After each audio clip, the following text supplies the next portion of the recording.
Welcome back to another recasting of the Austrian Legacy League paper event. This is now for day 2 for the season 6. I'm your host Peter Plank, and I will be recasting the recent FNM event. And yeah, I've got now a few more deck lists than last week, so we can pull them up and I will show them to you, and we can discuss whether or not a hand should be held or should be mulliganed. And yeah, I think we will start with the stream, and welcome to the all. Now I have to find the trademark where the whole event started.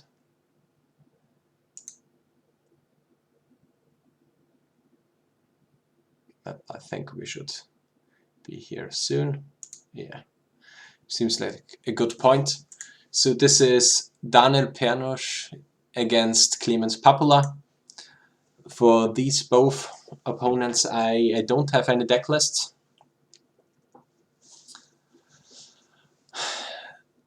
Hello to Philip, one of my co-hosts from the In Response podcast, to Franz and Andy, two of our local players.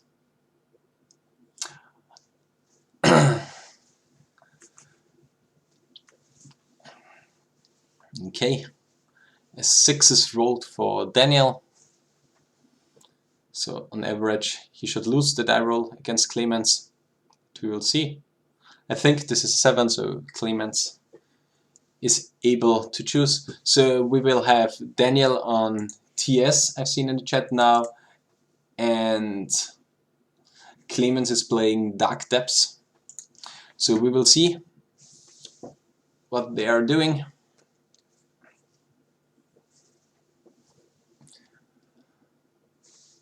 Okay.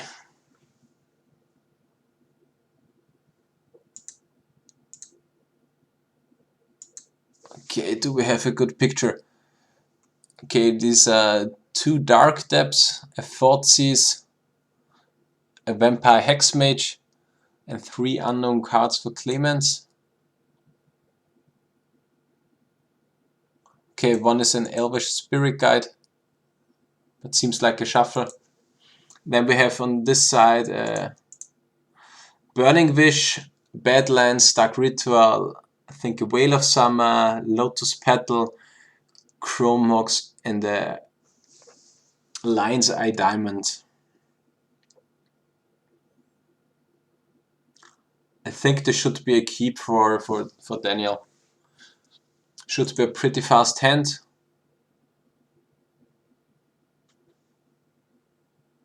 So I mean, against an unknown opponent, if you're fearing for Force of Will or something like that, it could be hard. But no, you're not fearing a Force of Will because you have the second Mox that can generate the green mana. So you're pretty good to go. So seems like a good hand for Daniel. He will try to comp on turn 1, do something on turn 1. He even gets to draw a 8th card because he's on the draw. Okay, what do we have here? Seems like he's missing the Dark Depths in his hand.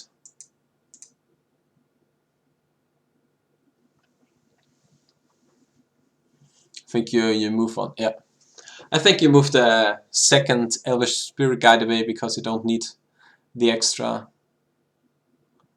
mana.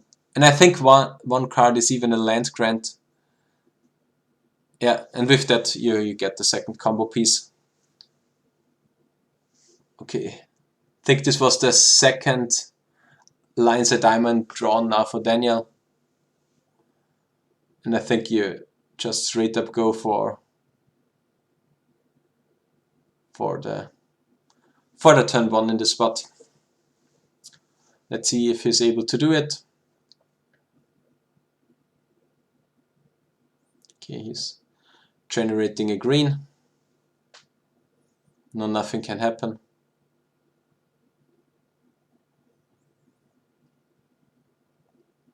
Okay, 3 mana floating.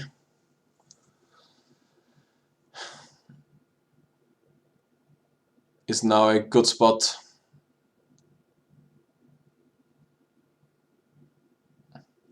It's now a good spot for Daniel. So he has 7, or he has 8 mana and 9 storm. So, which is there a peer there? I think, yeah. You just simply go for a peer. I think this costs 7 if I remember correctly. Going down to 1 black, yeah. Now you just draw half your deck, and you should be able to win if you. Yeah, it should be pretty much the win.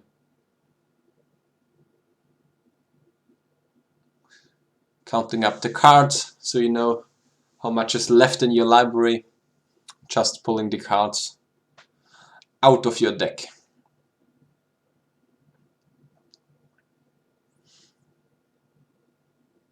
Remember, it's a turn 1.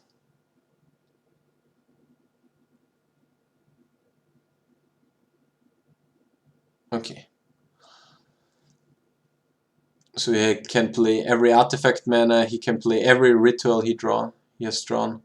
Yeah, and there is the Lotus Petal, which is needed to combo 2 Chromox. Yeah. Is now an easy win for Daniel in this spot. So it's just play your cards, imprint some cards into Chromox, and you even have the Tendrils in the hand. So it is really trivial to win in this spot.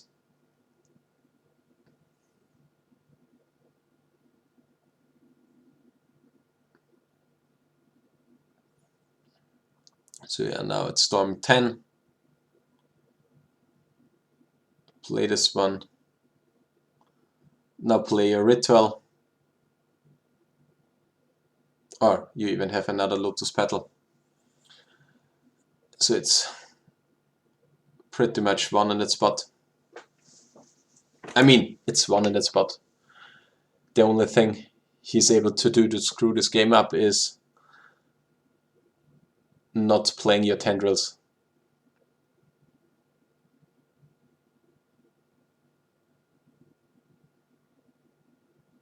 Okay, he even played it ultra safe. Now it's just checking everything and playing with the Chromoxes. It puts down the Tendrils for more than 10. Yeah, was a pretty good opening hand for Daniel. I mean, Bryant Cook even won both challenges with TS this weekend, so the deck is in a pretty good spot now. It's a little bit faster than Depths, but yeah, we will see how good it is.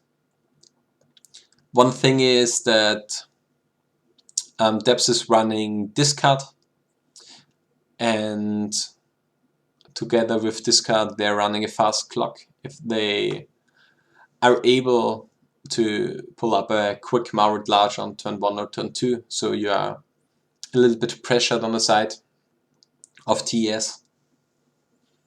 But yeah, with winning game 1 should be pretty good. I think Daniel is running the new list from Bryant because he's using his sideboard guide. So yeah, pretty interesting what he's saying. I mean, it's not. I remember Daniel saying that's not exactly the list because he's not running the full playset of how's it called? The green enchantment that makes mana if you're playing against blue. I don't remember it. Carpet the Flowers, because Bright is running the full playset, and we do not have that much fair blue in the meta. So I think it's a good meta choice to don't play the full playset. You have to play two because we have a few guys that are showing up with Snowko or Rock Delver or Blue Red Delver, but overall online the meta is much more favorized on the side of fair blue. So I think it's a good meta choice to don't play the exact 75 of stock lists because of a small meta change up. But one thing that you have to know is if you are moving out of your local meta and playing some big tournaments or something like that, you will definitely recognize it if you prepared with a wrong 75, I would say. Because if you shape your deck to line up exactly against the local meta, you will do good in it. But if you move out to the bigger tournaments, it's definitely a change up. Because you're running much more into, I would say, stock decks. Because in local metas, it could be a little bit fringe or something like that. I mean, I'm currently not playing in any big tournaments because we don't have any big tournaments around, and I'm playing 4-color painter and nobody in the world is playing the deck.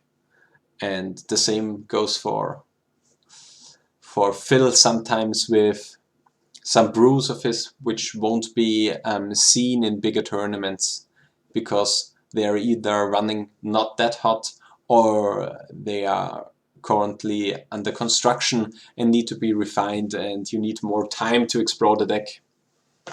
So yeah, as I think it should be the same for every store, that you have an inbred meta from time to time. So yeah, should be good. But that's something that I really enjoy about Legacy, is because you have such brew potential within the format. I mean, one thing that you have to recognize in Legacy is that if you play some fringe decks, if you want to have a chance against fast combo decks. Okay, so we have here a hand which was kept from Daniel. Oh, okay, this hand is really greedy, I think, on the side of Daniel. But it can do so many things. With 3 Wishclaw Talisman, the one problem that I think that Daniel could face is that he will be too slow.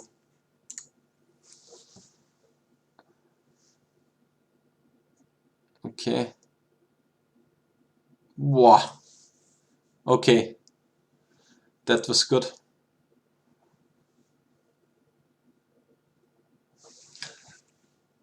Would he be able to do something in this turn? He can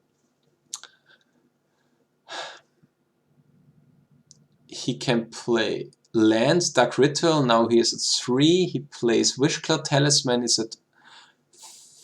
at 1. Can play LED. Crack it, you have 4 mana floating. No. You will not be able to do anything. But with a collecting, how is it called? The German name is much more sweet for it. It's a collecting bubo, which is, how is it called in English? Collector oof. but it's much more of an oof. That spot. Yeah. We will see how Daniel can fare against him. I think he has drawn a land this turn. Just not that great. But one thing that's pretty good, I think, it was a land. One interesting thing is that you can't imprint Wish Cloud Talisman into your mocks, because it says non-artifact card or non-artifact non-land card on Chromox. But okay, so Daniel has exactly one turn to win now, which means he has to draw exactly Abrupt Decay or Assassin's Trophy from the top. But he didn't got it, so this is just a concede for Daniel. Was a pretty strong hand from Clemens, and yeah, the hand from Daniel was, I think, rightfully punished. It was a little bit on the slow side, but yeah, it was punished. The problem is that one Thoughtseize on the play against TS can be really hard, and then following it up with a turn 1 Collector Oof is really strong.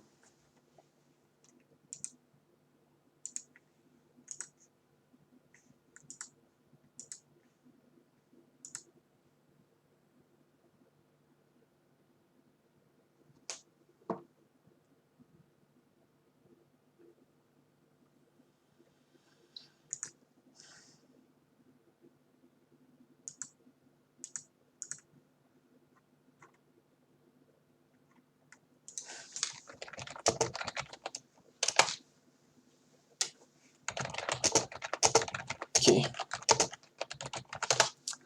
Another thing is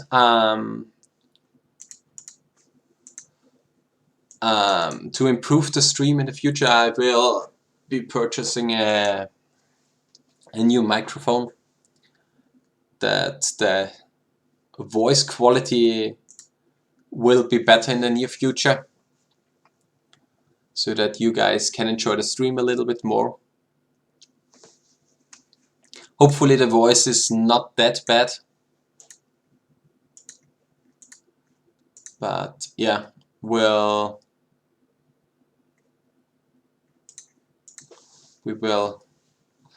improve that in the future, definitely.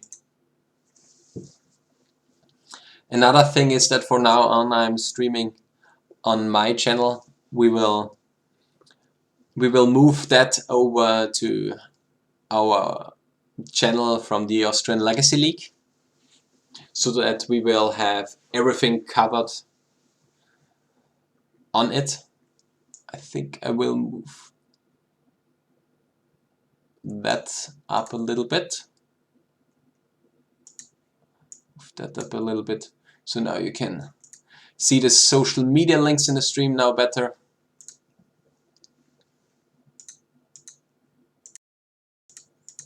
Okay. So yeah, we are moving now to game 3 of Daniel against Clemens. Okay. Daniel now moved a Chain of Vapor in his board, which is a great addition, because he needs the ability to interact with cards from Clemens. I think you're just moving to the next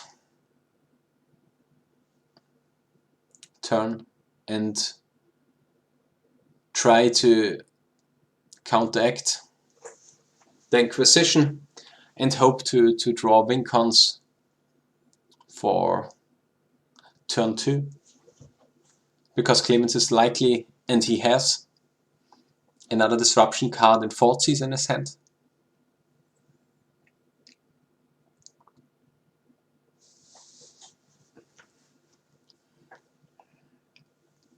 Okay, I think he drew a Dark Ritual even in the spot. So he could be good to go next turn.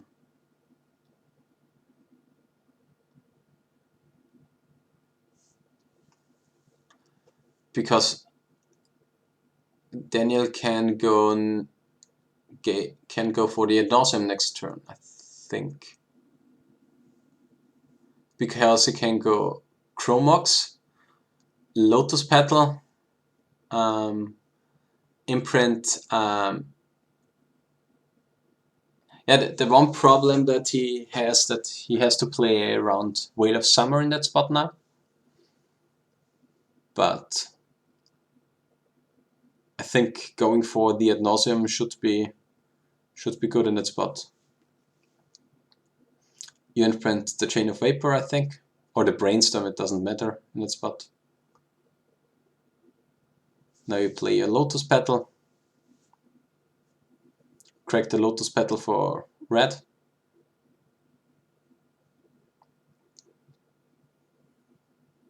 Play the Dark Ritual.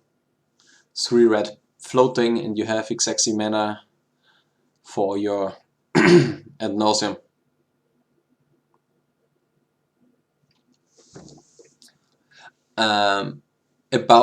Do you hear the sounds of the stream? I don't think so. But I think it should be okay.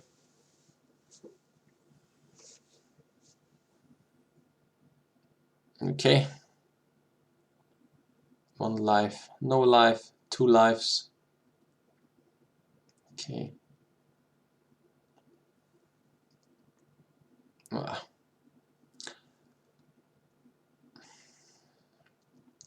Okay, these are good hits. The problem is that Daniel has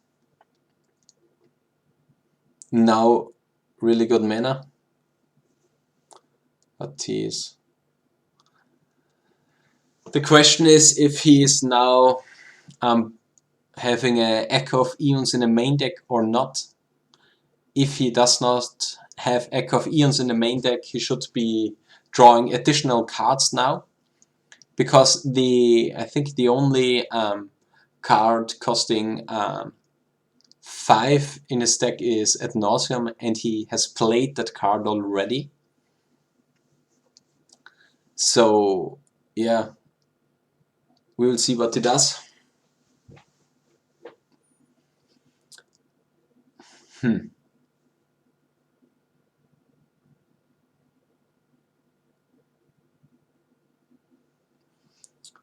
50. Because he has a Lotus Petal, 1 LED and 2 Chromox. He can imprint the 2 blue cards in the Chromox. He has 2 red, 2 blue floating. The problem is he doesn't have the mana to move to black. But one thing is that he should be able to draw. I mean, he can play for the Echo, but I think he should.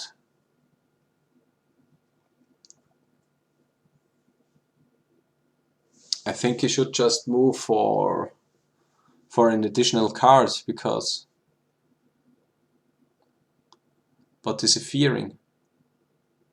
He should not have any cards in his deck that is costing 5. So I do not know why he is thinking so much in that spot. But I will just open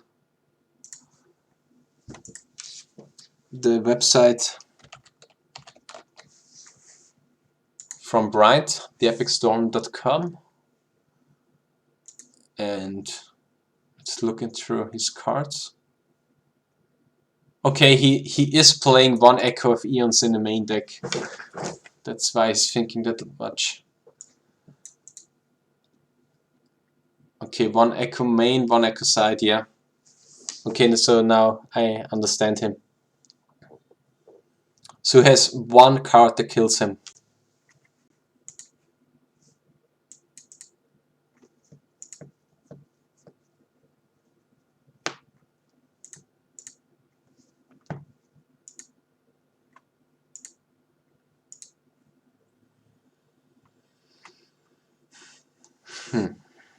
Okay. Okay, it was 2 petals even. So yeah. Now you play your 2 Chromox and then print 2 blue cards because you do not need them.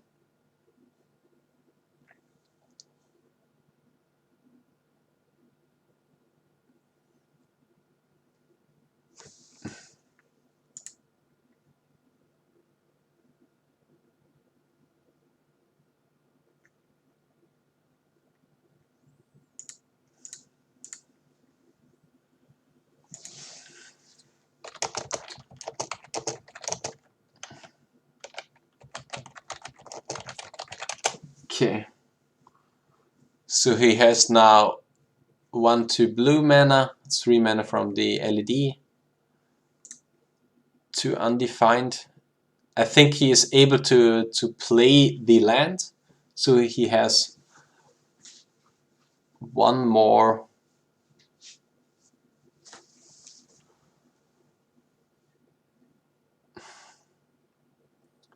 He is able to play 1 more land, so he has the swamp. So he goes up to 2 red mana and 10 storm. So he has now, he does now need to find a way to generate 20 storm. But I think he should be able to do that.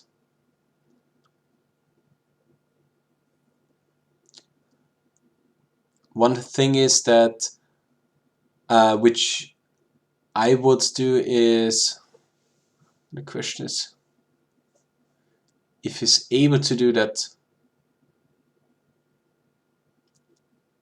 Okay, he has, because one thing that a lot of Storm players are doing is bouncing your own Moxen to replay them to generate Storm. But one thing that Daniel has to do is generate enough Storm now and keeping after mana, because he needs at least 2 mana. And with the Wish on the stack, I think this line now closed. But maybe he's able to do it without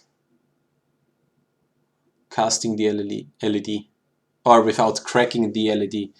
Because I think in that spot, you should.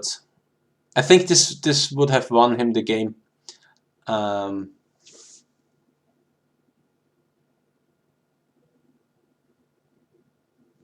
Okay, he tapped the Mox now and he kept open his Black Source.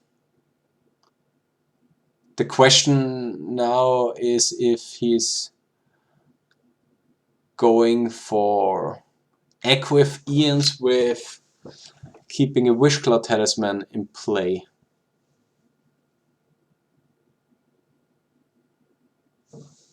But I think that line closed. Here it would be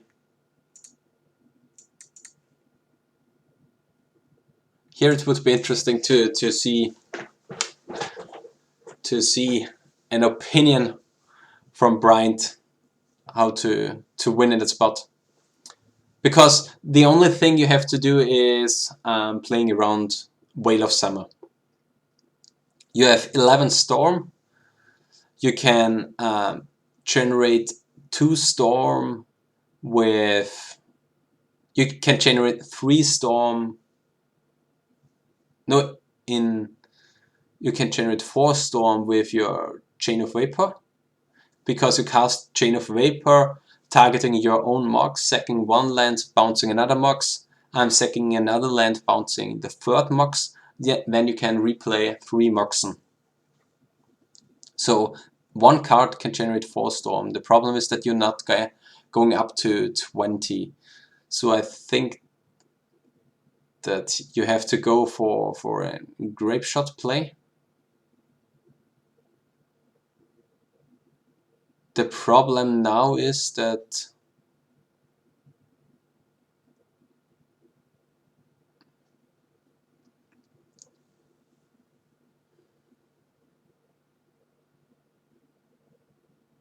okay. When he sacks 1 land, bounces another Mox, 6, generates 1 black, sacks another land, bounces another Mox. So it's up to 14 Storm.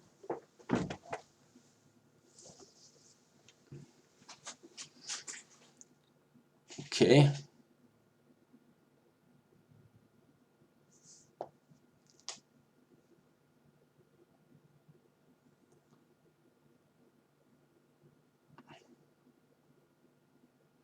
But Storm says cast, so the Storm count shouldn't go up there. I think the Storm count is...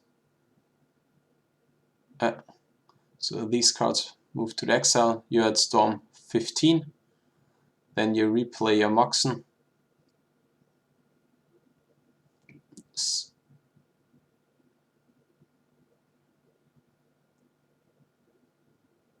Okay. 15. 1 move there. Okay. You can't play a land this turn.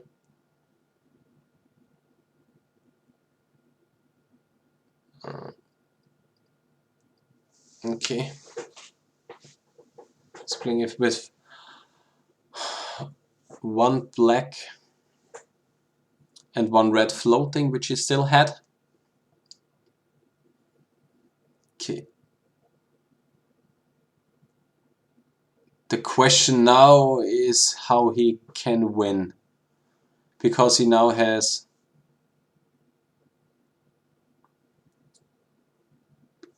Because he now has 16 Storm. Which means he does 17 damage.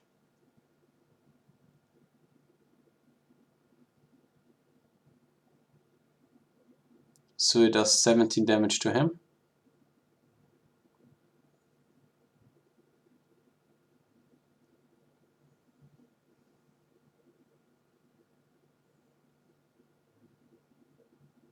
Okay, and now in that spot I think you just Pachuca him and should be in a good spot.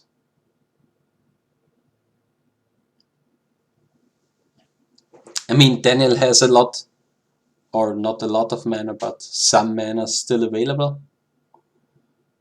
But the problem is he needs to operate on an axis to win him the game on the next spot, on the next turn. Okay, access 2 Sylvan Spirit Guides. Cast the Sylvan Scrying, sure.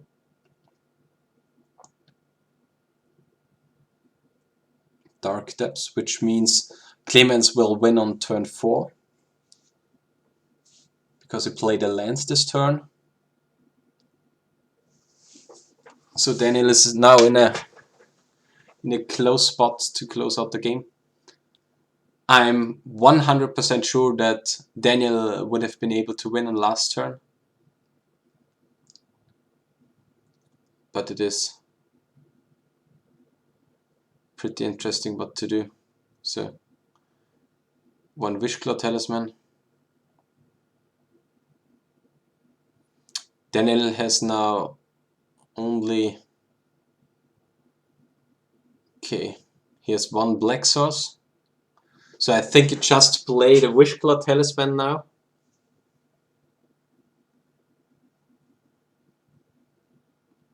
The question now is, how can Daniel survive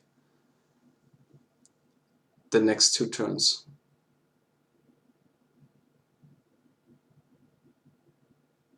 I think he has no need to shuffle his deck.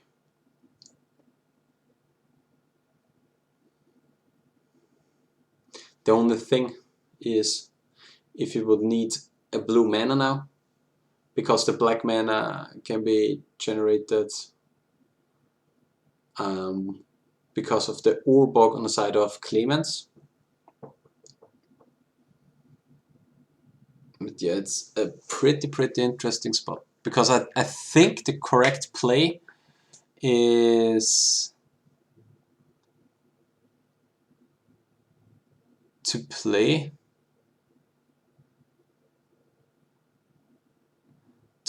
the next Wishclaw Talisman and try to do something on the next turn. But the problem is, what can he do on the next turn?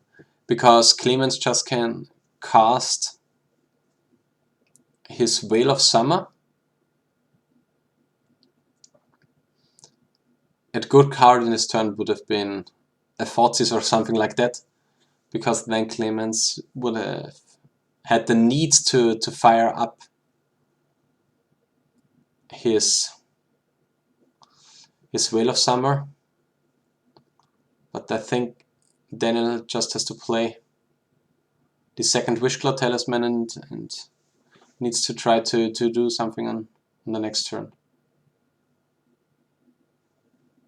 Because doing nothing in this turn doesn't matter. Because Clemens is at 1. He has the combo in his hand.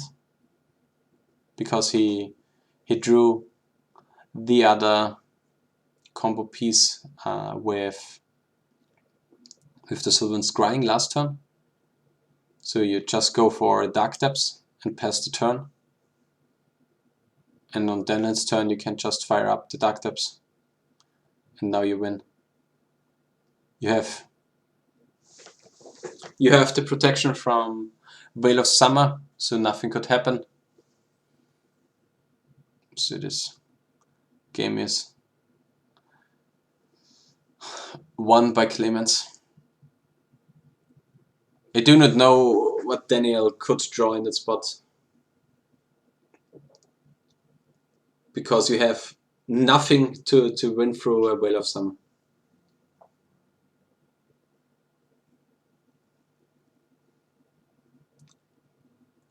One thing that Daniel could have been done different would have been trying to bounce the Lotus Petal to force the crack from Clemens to fire off the Veil of Summer. With that, you forced out the reactive hate piece from Clemens and would have been good to go. Because one thing that Turbo Depths is sometimes struggling is to get the dance of green mana. But yeah, we have to see what Daniel is getting with his Wishclaw Talisman. Yeah, I think you have to go for an Echo. But with the Echo of Eons, you can now...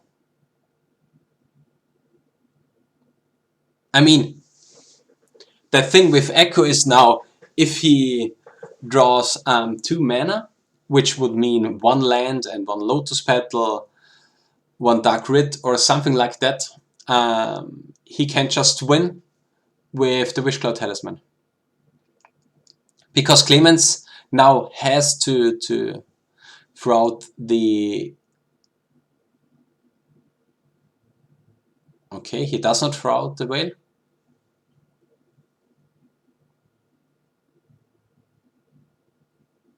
Do you put in the exile cards with Echo of Eons too?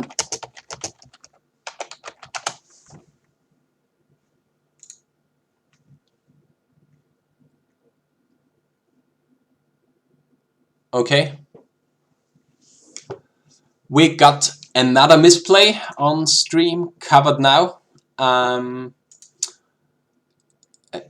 do not know. I think Daniel put his wish into, and Clemens put his two how are they called? Sylvan. This Elvish Spirit Guides. So you don't put in the... Okay, now you have the mana to combo. Okay, LED.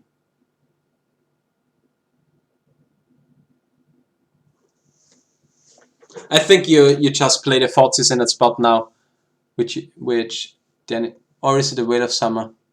Do not know. Play the Veil, doesn't matter. Then you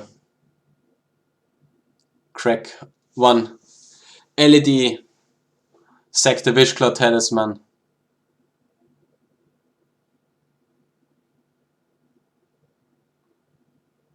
Yeah. Get Grape Shot and win the game. And there is, I think, no counterplay available for Clemens. Yeah. So with that, we have a winner in the first round. Daniel wins with 2 games, up to 1 games from Clemens. And yeah, we finished now round 1.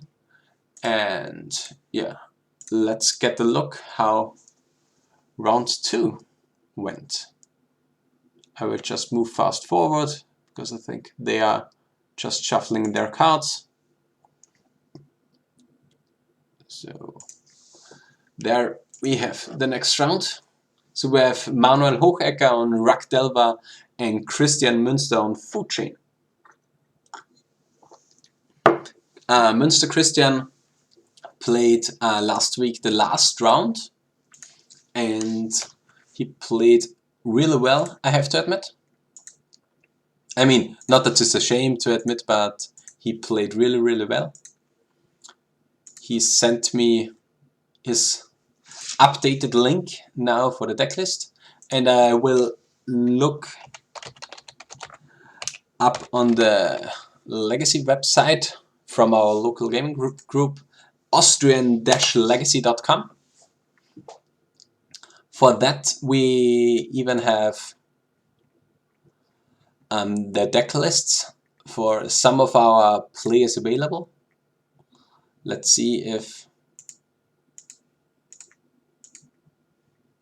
Okay, unfortunately Manuel does not have uploaded his deck list, so we only have 1 deck list available, and I will show it up on stream. This is the deck list from Münster Christian. He's playing 20 lands, 1 Caracas. He's playing 1 Relic in the main deck. You need the card for Mist Hollow Griffin, Eternal Scourge.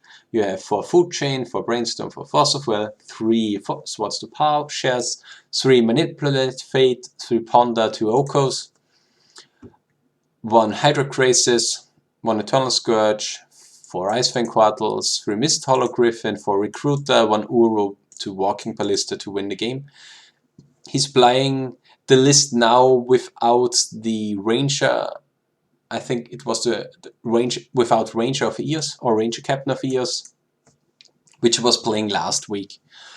On the sideboard you have 3 Veil of Summer, 1 Sylvan Library, the 4th Swords of Plowshares, 1 Surgical, 1 Rest in Peace, 1 of Force of Vigor and 1 of Force of Negation, 1 Emrakul, 2 Deafening Silence against combo decks, 2 Carpet against blue decks, and 1 Back to Basics against Rug Delver and other decks like big mana like Post, which we'll see, I've been told, later today.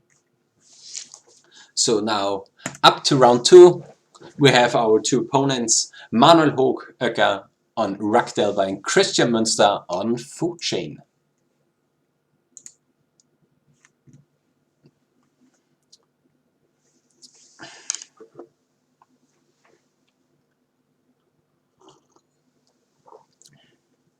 Should be a pretty interesting matchup. I mean, it's for every tempo deck that's going late is in favor of Food Chain, because Rug Delver is a little bit more on the tempo side in this matchup. And another big thing is that you have a really good late game in Food Chain against fair matchups like Rug Delver, because the removal doesn't line up that well, because you have your big thick you have your big Griffin. I mean, you need the bolt for it, but it's pretty much card advantage on the side if you are able to play Manipulate Fate. But the turn 1 Delver is a good start.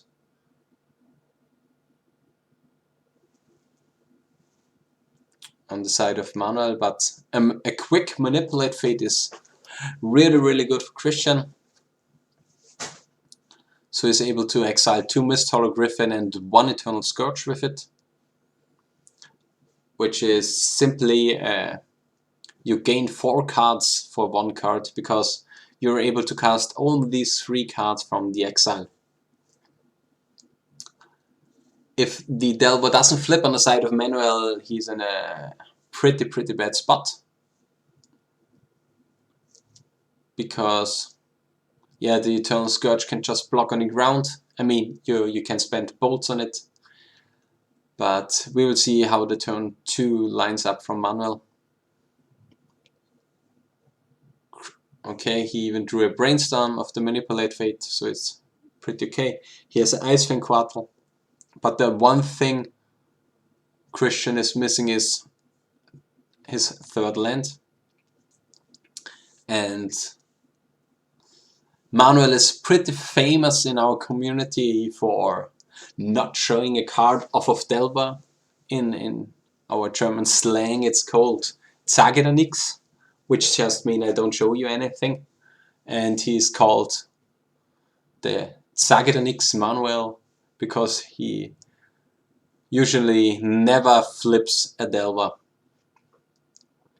Okay. So he puts back 2 Wastelands, and we will see with which card he does follow up this turn. I think he has another Preordain in his hand.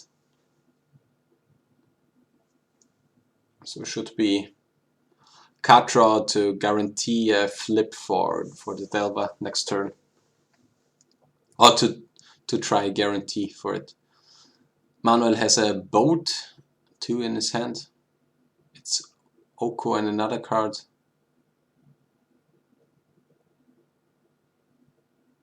Okay, he drew the card. So there is a new card on top. And the problem now is that Christian needs to fire off a Brainstorm to find his 3rd land, which he is able to.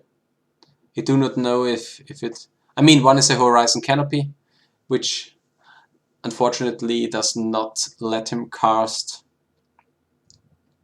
his Ice Fang Quattro. I'm not sure if the second one is a fetch land, but it is a Flooded Strand, so we will see if Manuel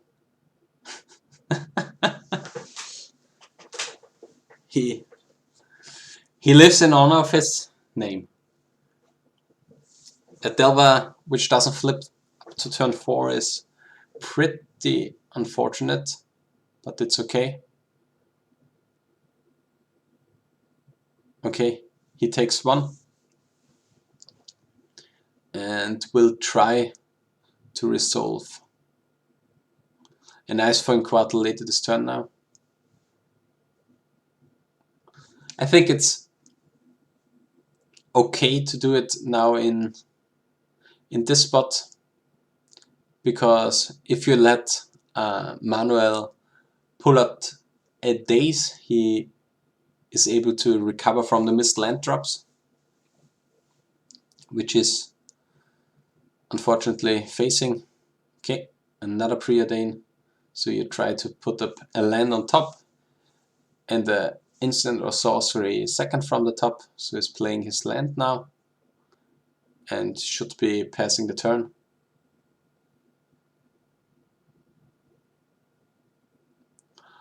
Or, I mean, yeah.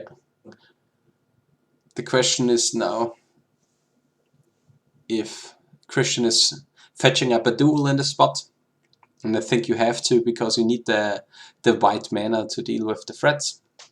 But that makes Manuel now live to drawing wastelands,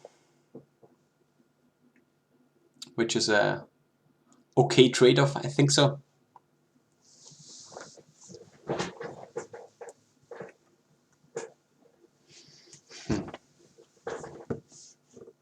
Okay, so it does not fetch up a duel, which means he has still a, I mean, he has the Horizon Canopy in the hand, so it's kind of okay. This should get dazed. Okay. Seems like a pretty good stay spot, I would say. I mean, now you have to Force of Negation. Force of Negation pitch Ponder is pretty okay.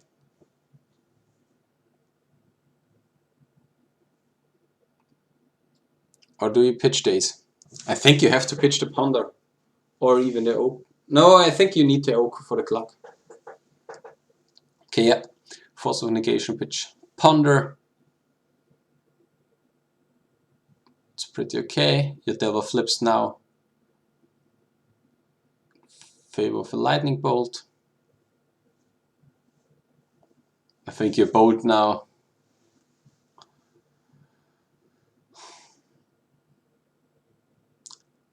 I think I do not agree. I mean, it's interesting.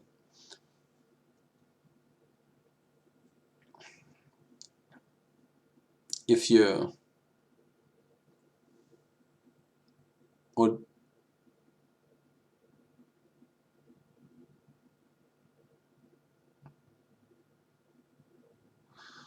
okay.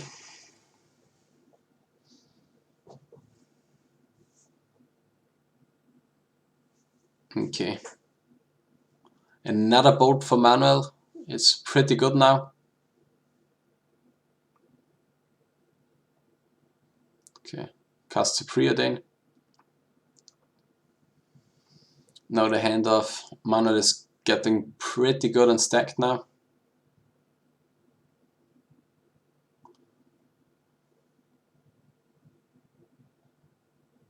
Okay.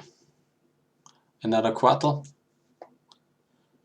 which could eat a Fossil, but it does resolve. Okay, he takes 1 life, down to 13, plays another Icefang Quattle. I think you daze this now, or the other, and you're in a really, really good spot now. Yeah.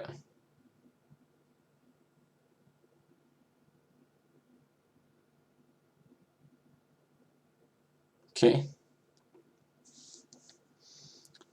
Take down to 19. To 9. question now is, what do you do? Think you...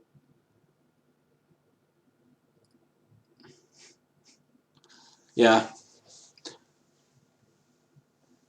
Unfortunately for Christian, the cards from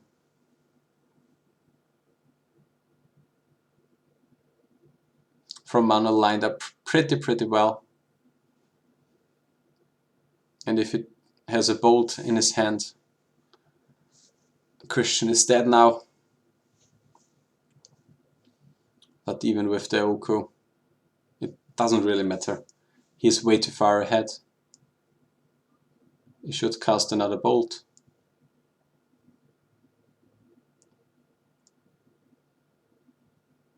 Another 4. Manuel has to move the bolt into his exile. But I mean, it doesn't matter in a spot, but should be changed for the future. Another question to the chat: if anybody is streaming via Streamlabs. I'm currently facing issues that I'm not able to connect to my chat within the streaming window of Streamlabs. So I have to use both the website of Twitch and the Streamlabs OBS websites to capture everything. That's the reason I'm unfortunately not showing the stream in the live stream window. If anybody of you knows what the problem could be, please tell me.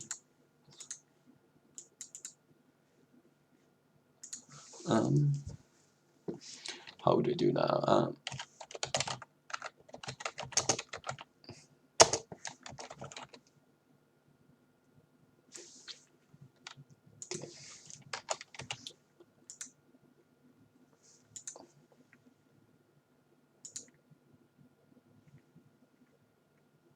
Okay.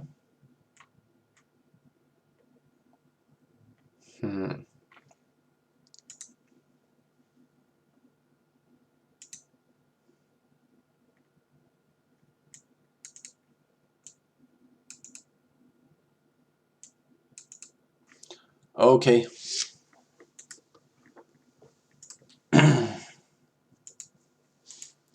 Yeah. So we are now within the sideboarding.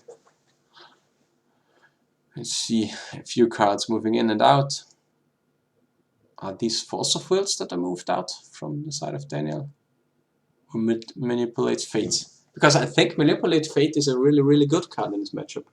I mean, one thing is that it's a 2-mana card that doesn't affect the board, and not really the card advantage within your hand, which is important in this matchup.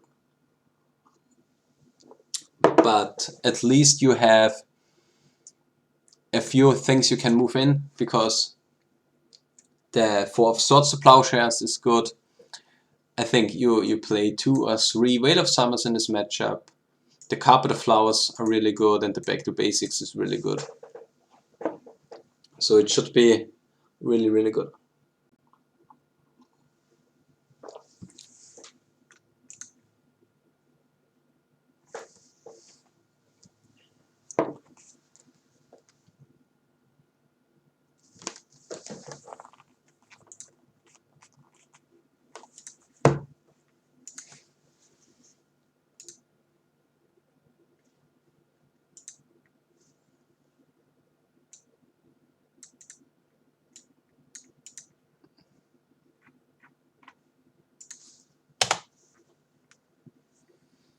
Okay. It's unfortunate that we have sometimes issues with the focus of the camera. But yeah, it now works again.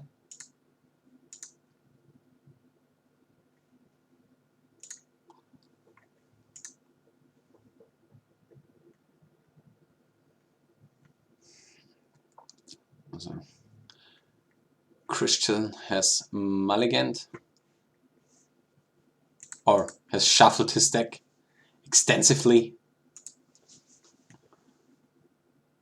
Whoop.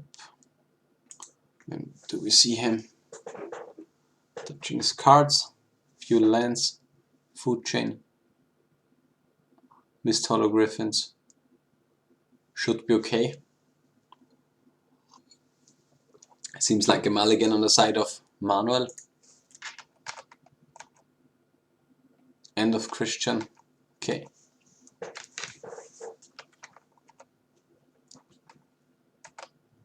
Okay.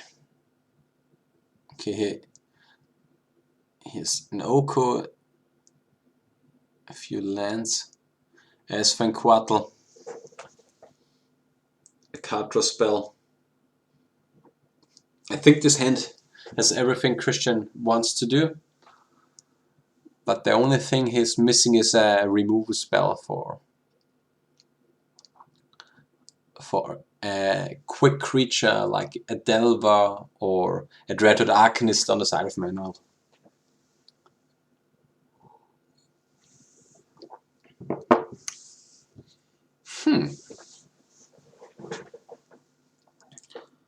On the side of Manuel we have Brainstorm, Ponder, Force of Will, Force of Negation, Wasteland, and I think a Tropical Island. So the hand itself is okay, but the problem is that you are really in need of a threat against Food Chain, because Food Chain can't just play like a value mid-range deck. And then you only have Force of Wills, but what are you gonna Force of Will against a mid-range deck? Do you Force of Will an Uru? Do you Force of Will another dumb card or something like that? Because Christian will just play an Ice-Fang Quattle end of turn now. And the question is now if you're going to Force of Will that, because I mean it generates value, it doesn't need a removal spell, and yeah, you're just playing small creatures against the Rakdelver deck that he needs to interact with. Manuel doesn't have any threat in his hand. He has, I think, two forces, 2 blue cards, and 1 land or something like that. And the spot is pretty brutal for Manuel, because he just plays now the Ice-Fang Quattle. Christian is able to draw another card. If he hits another land, he can play Recruiter of the Guard now, or he forces the Food Chain. But I would like a Recruiter now in the spot, because Recruiter goes just for value. Oh, he does play the Oko. Okay, he has 4 Force of Wills now. Okay, Force of Negation, yeah, okay. But that means 2 cards down on the side of Manuel. He now shuffles away 2 of his Wastelands he put on top. And in that spot, yeah, you have now 2 forces in hand and a land. And yeah, you're pretty much hoping to draw something that you can put pressure on Christian. But even if he draws a Delver or Dreaded Arcanist or something like that, he needs a removal spell. Okay, this was a pretty good top deck. Even though he has the Dreaded Arcanist now, he needs something to line up with it, because Manuel has another land and 2 forces in his hand. I think, is this the removal spell? Yeah. The question now is how you play this turn.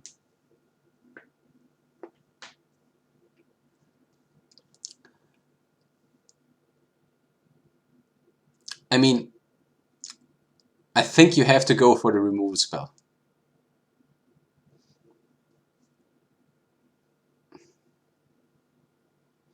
and think the spot is good.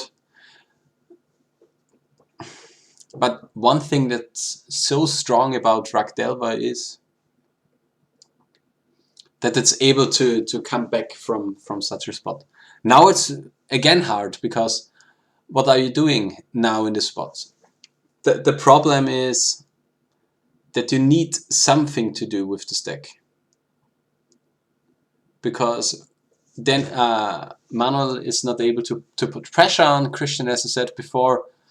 And one thing that you have to do in Ragdelva or Blue-Red Delva is, if you're in such a spot, you have to play Protect the Queen. You have to protect the one card that can win you the game. Because if you let your threats get removed, you are in a spot where it doesn't matter how many counterspells you have, because a food chain is able to play bigger creatures than yours. The only creature that is bigger is a Tarmogoyf, but the Tarmogoyf doesn't matter if you have Icefang Quattles, which will in fact give you, would give you, how should I say it, yeah, Death Touch creatures that you can just kill the Tarmogoyf. So you have to spend Bolt on the creatures. And with that, you're not going face, and so you are in a losing position again. So you need a combination of big beaters, value, and Christian not drawing well. The problem is that the cards that Christian needs to draw that he's not playing well would be lands, but he's in need of lands now, so even that doesn't count. So a pretty hard spot now for Manuel. And I think I do not agree in the spot to cast the Preordain. But I'm not sure if Manuel had a land drop this turn. If he had no land drop, a land would be okay, because he would be able to keep up his force, which actually would be great. Yeah. So this spot is pretty good now, as I said multiple times.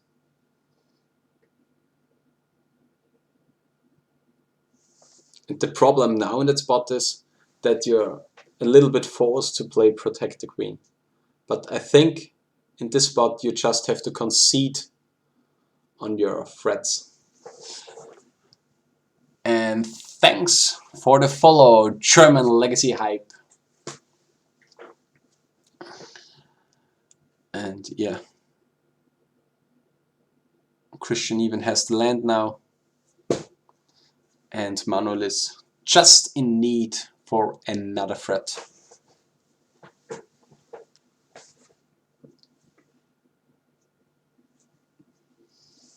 Thanks.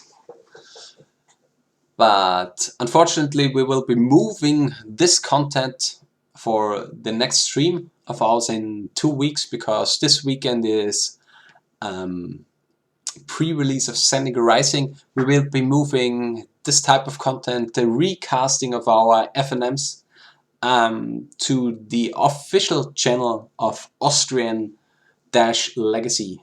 So the next few episodes, or the next whole year, will be recasted on twitch.tv/Austrian-Legacy.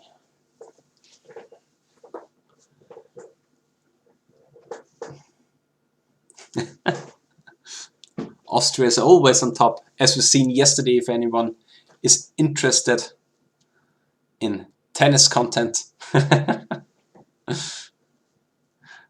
Yeah.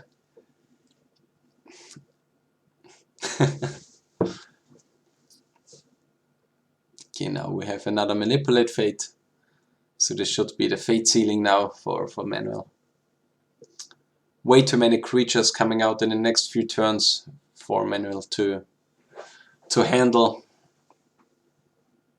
And that's the problem with the type of hand Manuel kept.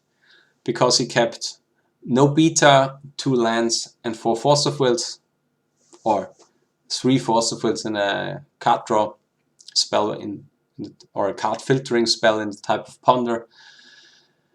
And with that, it's pretty hard to win against Ragdelver. I mean, one thing is that Manuel can now keep Force of Willing or hardcast Force of Willing the creatures from Christian, but the only thing Christian needs to do is just hardcast the Mist Hologryphs from his exile, or playing the Scourges from the sideboard, from the exile, and it's just way too much value to handle on the side of Manuel. I think Manuel could have decided to counter Manipulate Fate, because in that spot this card is so good. But the problem we are facing is that, yeah, even though he would have countered the Manipulate Fate, Christian still has the Fusion in his hand, and yeah, he would have won anyway. So now it shields down for Manuel. He places Oko, and I think in that spot Christian will just jam the food chain, and yeah, we should see the win, because Christian has food chain, Mist Hologryphin in exile, and an Emrakul in his hand. So just slam food chain and win the game.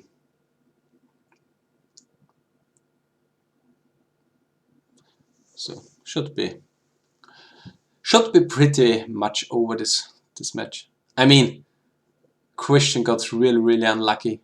He never drew a single land.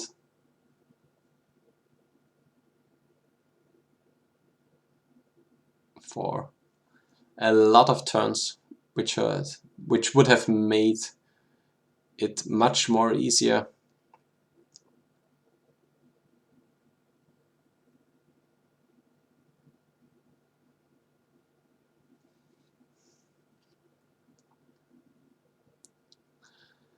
Okay. Here we see the back to basics, which was sideboarded in.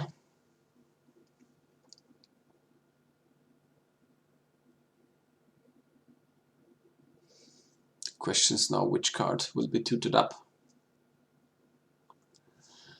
Yeah, I think that the point for Emrakul is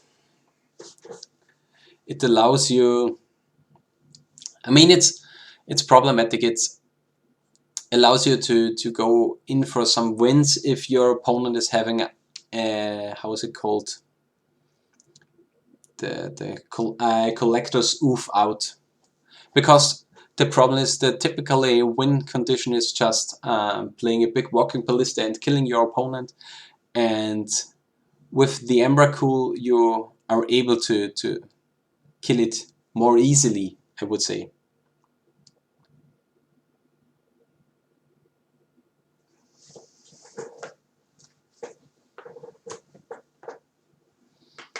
I mean, in this spot you just elk your food. Okay. Christian even traded.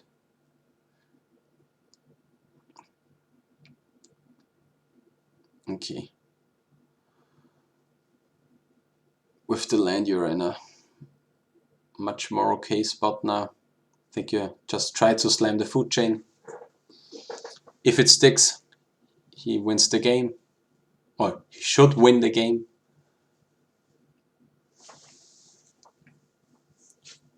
Because he can exile the recruiter for the Mist Hologryphin, and even though the Mist Hologryphin could get countered, he would be able to replay everything. But yeah, a lot of Force of Wills. So I think you just attack for 2 on the Oko now. Yep. You will flash in the Eisfang Quartal to trade for the other food and try to go for a win in one of your next few turns. But I think this is another Oko in the hand of Manuel, if I see it correctly, the card on his left side. So maybe he even will play it. Yeah. In that spot, you 2-tarp another land and play your second Eisfang Quartal. Draw another card. You're just digging for another food chain, which Christian would think that he would win him the game. But yeah, it's pretty hard work to do. Okay, another land at least. So you trade your creatures, which will decrease the clock. I think it's blue card, Force of Negation, and another Oko in the hand of Manuel. Yeah. Okay, go for an Oko yourselves. The question is now if it could bait out the Force of Negation. I mean, bait out is well said, but at least he doesn't have the card for future turns where you need it against future food chain. Did I get the words out of my mouth?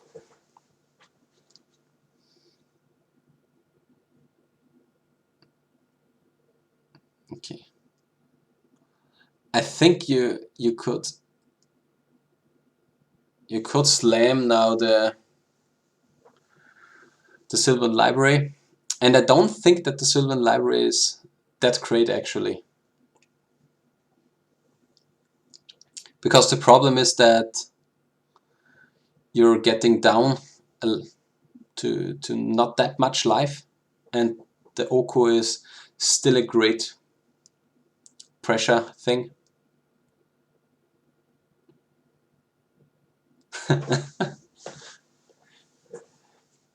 Yeah, I mean, it's kind of frustrating that Manuel is playing a lot of forces, but at least Manuel didn't play a single threat for the first few turns. So Christian was able to play a lot of pressure himself. So in that spot, it's kinda okay, I would say, for Christian.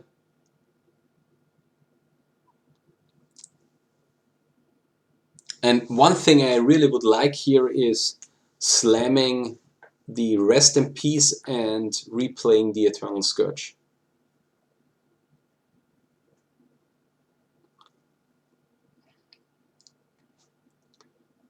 With that, you don't pay 1 life.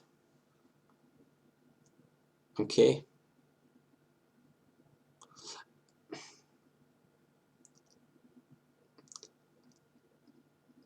Okay. the next Force of Will. And down to 6 is a really hard spot. I mean, he still has 1 Eisfang Quartal remaining in his hand. Yeah, Yoram Fujin should be good, but one thing I dislike about combo decks one thing I dislike about combo decks playing Yorion is that it's pretty hard to compensate that you don't have a density of combo pieces now. I was thinking around with Yoran in my 4-color painter shell, which is similarly to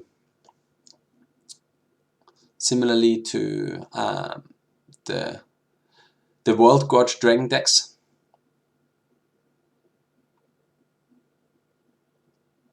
But yeah, you have a problem in Yeah, carpet is really huge.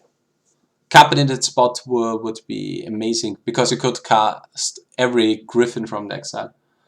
And the problem with Yorin is that you need specific cards to win the game. And you have a few matchups like fast combo or something like that where it's really important to draw them early, because you need to be able to. Okay, again a few lands. The problem now is that he has to. I think Christian has to play a land and the Eternal Scourge. I mean, Scourge is exiled now, so you need to play a land in the Mist-Hollow Griffin in that spot. But the problem is every bolt top deck is lethal now. And yeah, carpet would be huge, but unfortunately not able for Christian. And with how much luck he had this whole game, I think that Manuel will be top decking a bolt next turn and winning the game. There were way too many spots for Christian to play something. I mean, Christian got, I would say, only a little bit unlucky, but he for sure got unlucky this whole match. But I think there were some spots where you could have played it differently. I think there were some spots where you could play the Rest in Peace and get out the Eternal Scourge, I think, one turn earlier. And yeah, the problem is for sure that he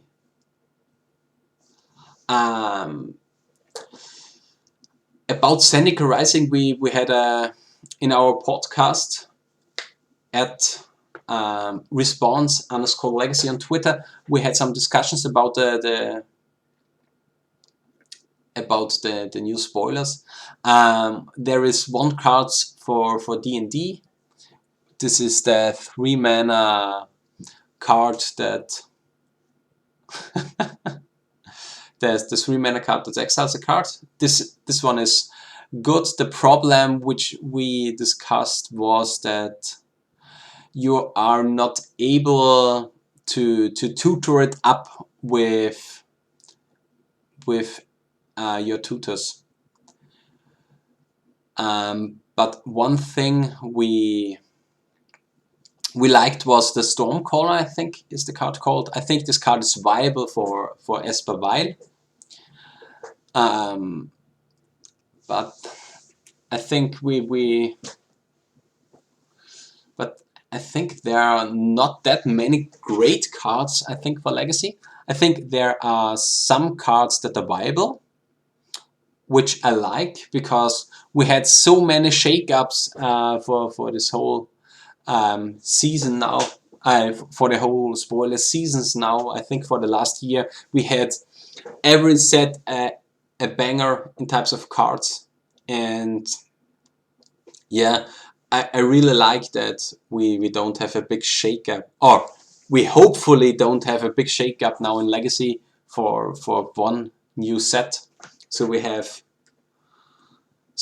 at least half a year to experience this format, and I think the format currently is fine and okay. I mean, you can think what you want about the Oku-Uro meta, but I kinda enjoy playing Legacy right now, and I think that's. I mean, the format is not for everyone.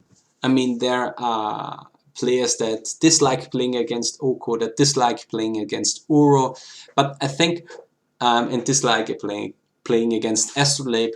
But yeah, I mean, in this meta there are many cards available to play, and I like that I'm able to play the meta now for I would say for another few months now. I mean, for me it's not I'm not really able to go to a lot of FNMs and to buy a new legacy deck every few months, I would say. So I really like that I'm hopefully being able to play for a few weeks or a few months now with my deck. Yeah, I mean, one problem we are having for the future of legacy is that it will be pretty hard for decks to to how can I say it, to compete with each other, because every new set you have to print some kind of card that is exciting for the format, and or for most formats. And yeah, with that you need to print good cards, and you need to print some kind of value cards in the shell. And a problem is with us is that we have good cards, and we have the good fixing, we have the good card draw, we have the good card selection with Brainstorm, Ponder Preordain, and yeah, we are combining these in each other. And yeah, Christian was able to top deck his food chain, and yeah, he just casted his whole exile with Mist Hologriffins and an Emrakul and just won the game.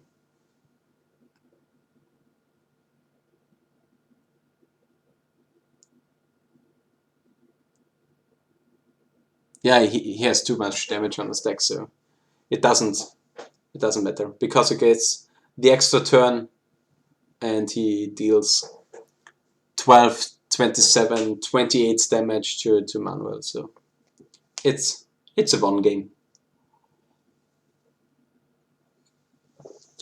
So we are moving now to game 3. And it was, I think, a little bit closer than it should be. But yeah, the matchup is pretty interesting. If Christian is able to draw a food chain earlier, or is able to resolve a food chain earlier, it's a one game. But Manuel had a lot of Force of Wills, Force of Negations, and was able to yeah, stop Christian in his tracks. So good game from both of them. Even though I kind of dislike the resolved removal against the Dreaded Arcanist, because Manuel was in a really bad spot, because with one Force of Negation, one Force of Will, and one land in hand, you can't really afford to get your Dreaded Arcanist exiled. But the problem was that, I mean, if he would have forced the play that Christian was able to top deck another Swords to Plowshare, so it would have been a bad play. But I think the play would have been fine, because you are not doing anything against Christian. So, but it's pretty much okay.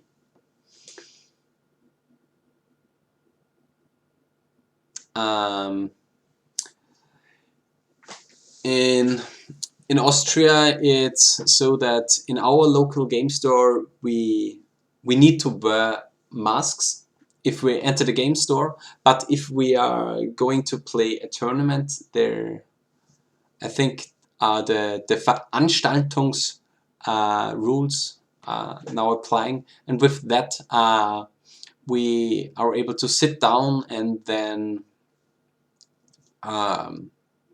can put the masks away, and if we stand up again and move down to the shop area, we have to put the masks back on.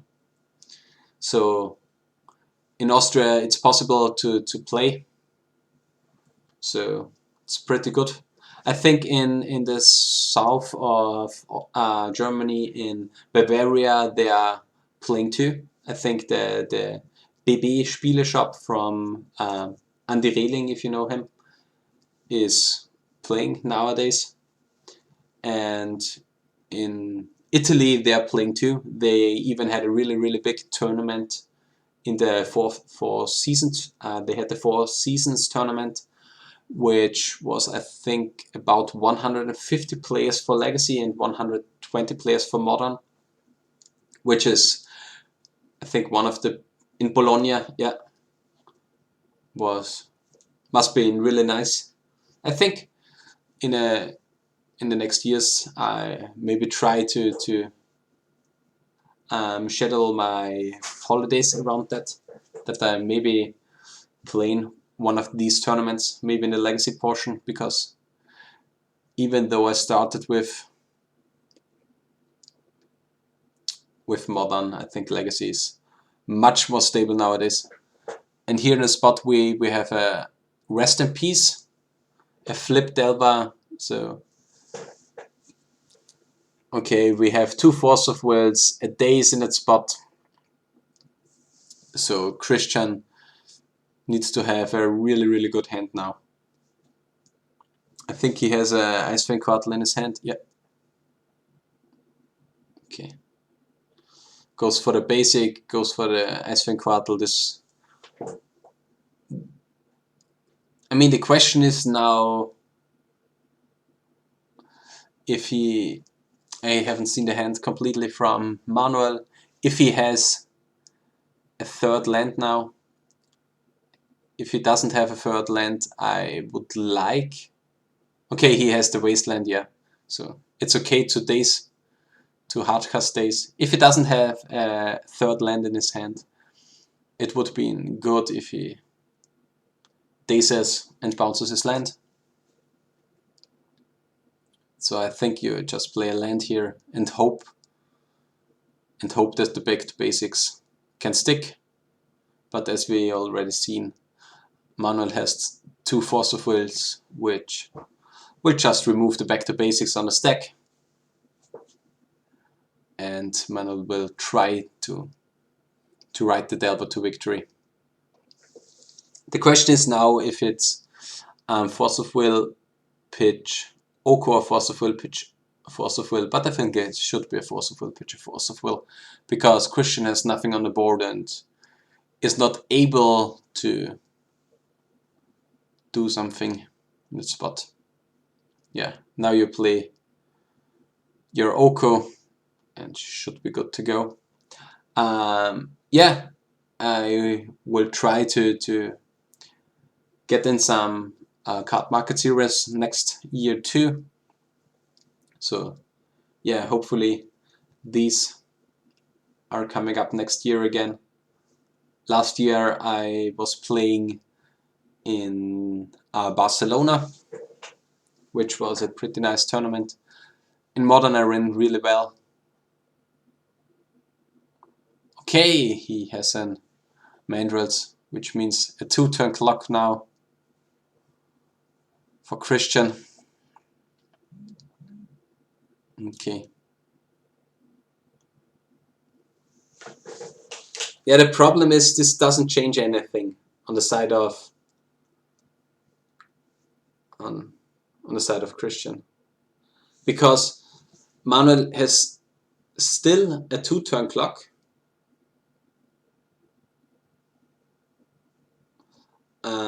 Because the Mandrills is still a 4/4. So in this spot you have to try to find something different to win the game, because the Mist Hollow Griffin doesn't change anything. Yeah, and now you have just bad cards in hand. I think last turn you needed to play something different, but yeah, I mean, you can say it's a little bit unlucky on the side of Christian, but I think you have to play a little bit different for your outs.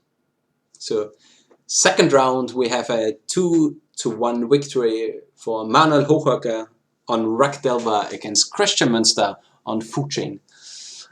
Now to the question from German Legacy Hype. I'm currently playing 4-color Painter. It's a brew of mine. I covered it a few times now in our episodes from my podcast. It's the In Response a Legacy podcast, if you know it already. If not, I can say check it out. Maybe it's something for you. We are a little bit on the casual side. We're talking mostly about Legacy, and yeah, I will link the podcast now in the, how is it called? In the chat.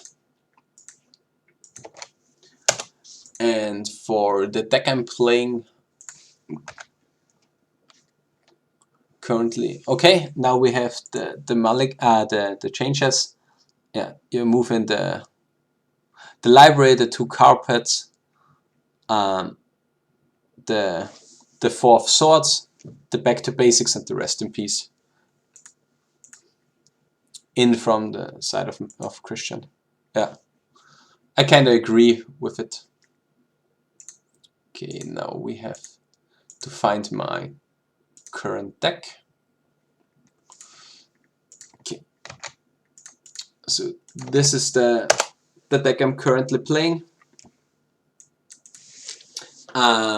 It's just a version of the Snowko decks. But one thing I like is playing some type of combo finish, and the combo finish I'm playing is the Painter combo. So I'm playing Snowko with a Khan package. The deck is currently, I think, okay positioned. It's something I really enjoy playing. Okay, another feature match, and we have again Manuel Hochecker in the driving seat in the feature match era, and Otto Stefan. He won the first 2 seasons of the ILL. So one of our, I would say, better players. He sent me his deck list. So I just put it up, and he sent me this list. This is the mono green cloud post list from Tarksa 1990, and he's playing that list: 1 Dried Up for Reclaimer, 3 Rejuvenator, 1 Golos, 2 Primetime, 1 Kozilek, 1 Ulamog, 1 Emrakul, 3 Cropport for Green Sun Zenith, 1 for Once Upon a Time to Warping Whale, 2 Candelabra for Piffing Needle, the whole land package, which includes 1 Tabernacle and 1 Glacial Jason. And he's playing it with only 2 Whale of Summers, and includes a Walking Ballista in the spot of Whale of Summer, because he needs a little bit more removal against boards in our meta, because we have a few Elves players, and yeah, Walking Ballista is really good in that spot. And now we will see Otto Stefan against Manuel Hochecker, Ragdelva against Mono Green Cloudpost.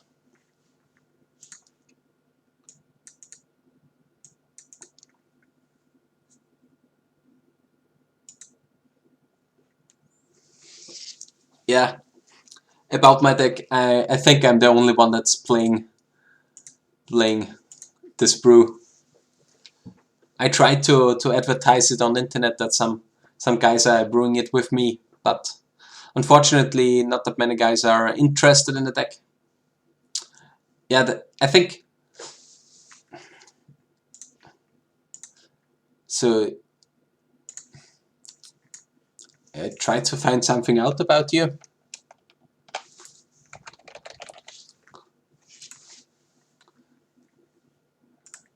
Okay. Where was the last weekly?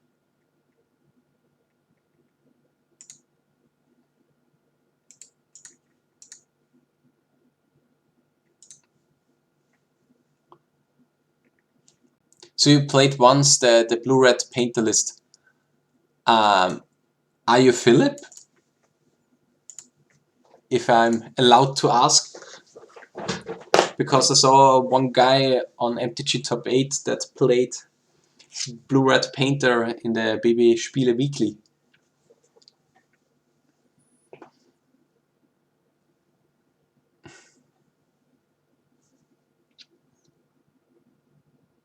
Okay.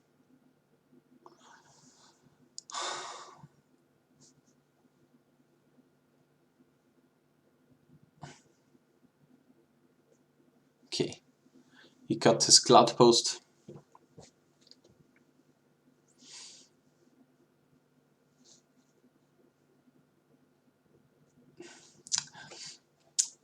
Yeah, the terminals are kind of a remember of the past, but I really like them, I have to admit.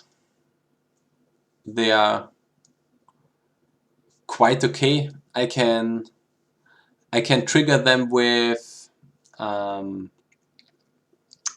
engineers, and yeah, library is a card I really want to put into the deck somewhere, but I kind of don't know where I have the space for it.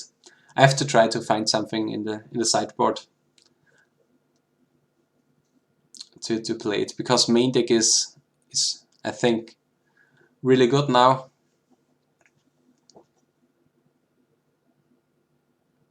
Okay. Get the cloud post. No flip for manual again. Okay. Down to 20.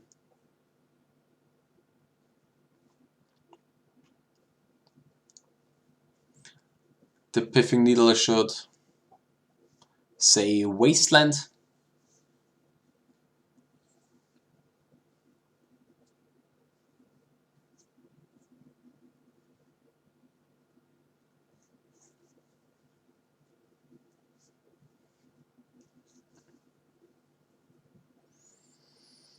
Okay. Few fetching action.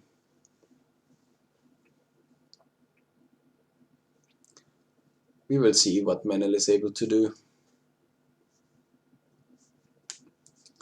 He needs to have a fast clock now, because with Piffing Needle on Wasteland, it should be in favor of Stefan.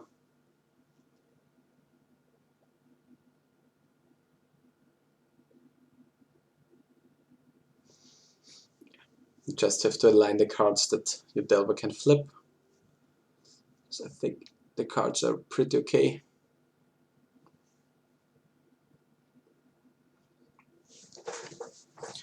Now with 3 mana available. Okay. With 4 mana available. We will see what Stefan can do next turn, because Manuel has his Force of Negation available. So it needs to be something good.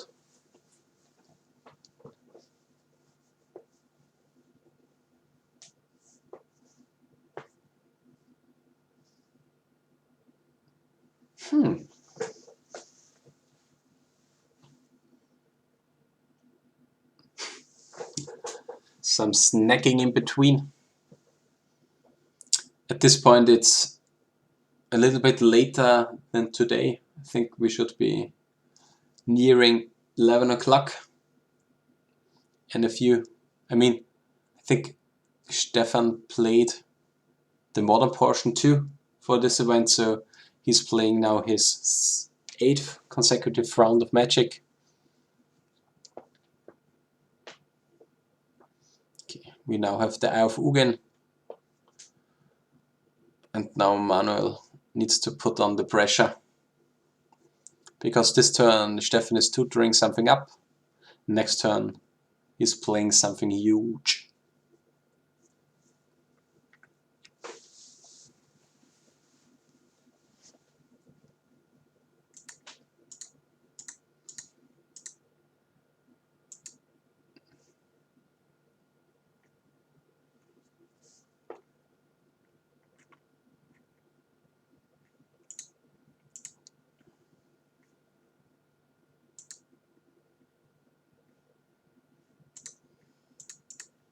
Okay.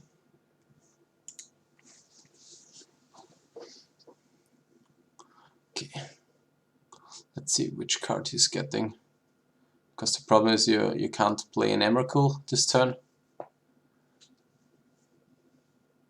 Ooh! Yeah. That means bye-bye creatures. And a few turns later, he is able to play his Emrakul and win the game from there. I mean, the Eldrazi is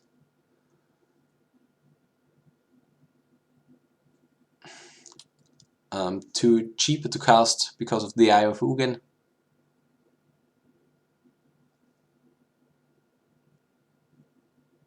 The question is if you play a Cloud Post this turn, or if you are playing a Glimmer Post. I think you have to play the Glimmer Post in this turn. I mean, you can play a basic, but you have to play the Ulamog this turn. Yeah, so the steps now for 4. You're playing the Ulamog, exiling both threats.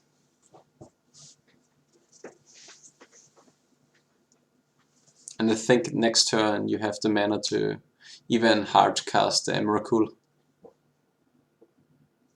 Okay. Cast Trigger on the stack.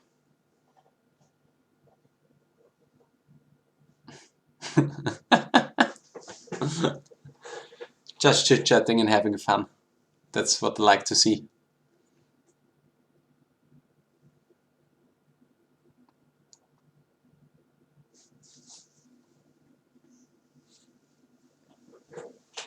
So does that mean no force fill on the side of Manuel? I think so. Okay.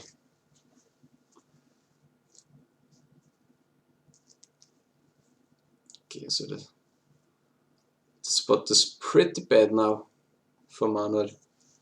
I thought he had a Force of Will in hand, but without the Force of Will and the big Ulamog on the field, you're now in a lot of trouble.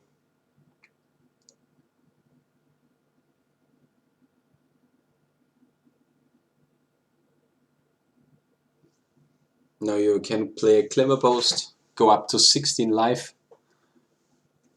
You have 15, 17 mana available, so you can play a Kozilek of the Great Distortion, I think, if he wants to. He can play a Forest, can play a, how is it called, a Primeval Titan with Green Sun Zenith. But I mean, this play can be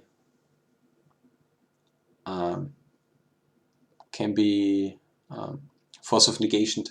For this FNM event, we had 26 players, but this is just a regular FNM event, which contributes to our Austrian Legacy League, which means €4 entry for each player. €3 are played out for this day, and another and the €4, that means €1 per person, is put into a pot which will be distributed at the top 10 at the end of the season, and the season lasts 1 whole year. So I think we have about 40 FNMs that are played out, which will be streamed to Twitch. I will recast them, and yeah, we will do that for the whole season.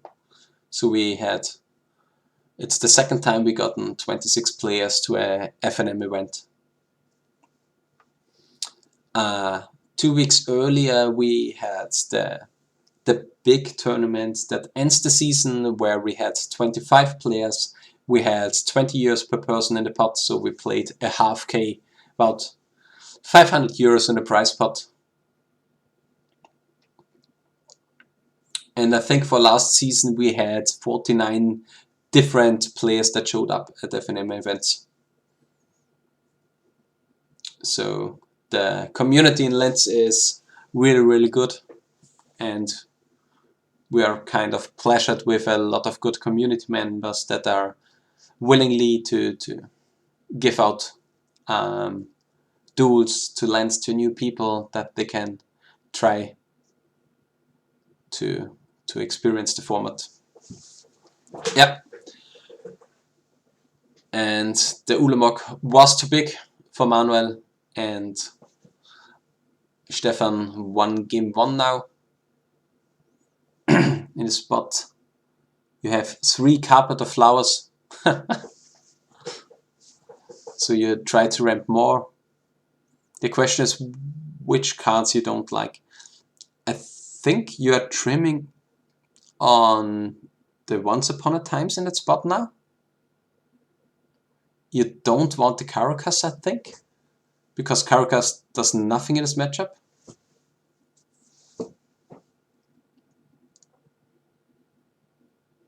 Oh, you're shaving on the crop rotations. That makes sense too. Yeah, dual reprint would be really, really good for Legacy.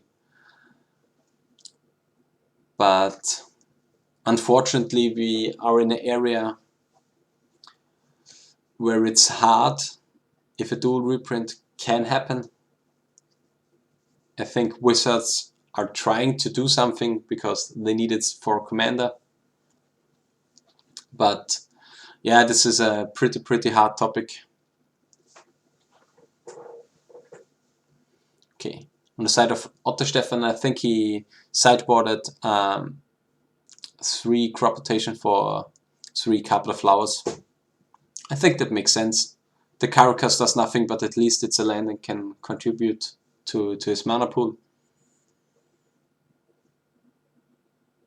On the side of Manuel, what the cards? Yeah, I don't think that we will see soon dual reprints. I mean, if they are reprinting them as collector cards, which are not tournament legal to play, it's okay. I mean, it would not insult the reserved list. So these could happen soon, but are they spoiled a collector set for Commander Legends? I haven't heard of it. Okay, so maybe then maybe Manuel can show us the cards which he sideboarded. I think bolts are not that good in the matchup. The chain lightning is not good, and he maybe moved some daisies away. I think you need the green suns. You need the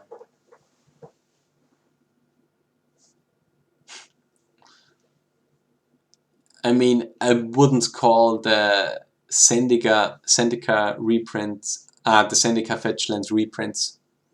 I would call them value prints or promo prints, because the real reprints will happen in Modern Masters 2. Not Modern Masters, Modern Horizon 2. These are collector cards which are more valuable than the real Fetchlands, which is, yeah, unfortunate. Because I think we really need Fetchlands now reprinted, because the cards are just way too expensive. They are, I think, on a virtual reserved list, which means they are ineligible to be reprinted in it soon, which is just a bummer, because everyone that wants to start with paper Magic and wants to play a good format, which does exclude Pioneer and Standard, because I really like Legacy and I like Modern because you have good mana bases. Yeah, and a good start from Manuel now with a turn 1 Delver. Both players kept a 7-card hand. Yeah, but for some decks you have to buy 4 Misty Rainforests for about 200 euros, and the problem is these cards are needed. Are these the promo prints or the original printings? Should be the original printings, I think. Okay. Now I ponder.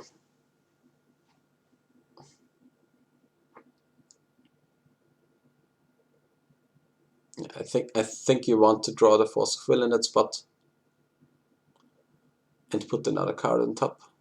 Okay, he has the Force of Will on top now of his library.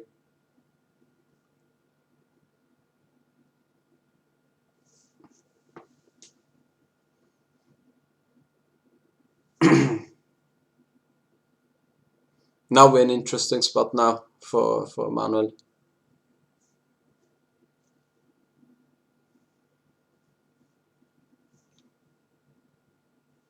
Because with the Piffing Needle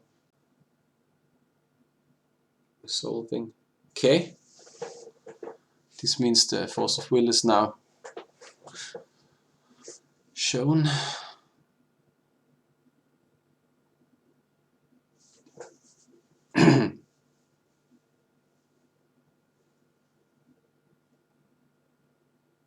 Yeah, I think it would just slam the Mandrills in its spot.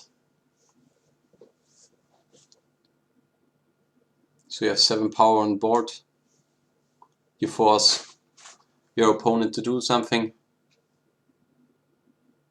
The Tabernacle doesn't do anything now. So I think I would have liked if Otte would have played the Tabernacle last turn. I mean, the Tabernacle doesn't empower your plays, but it's really good on to put on pressure on your opponent. Okay, Green Sensitive X2.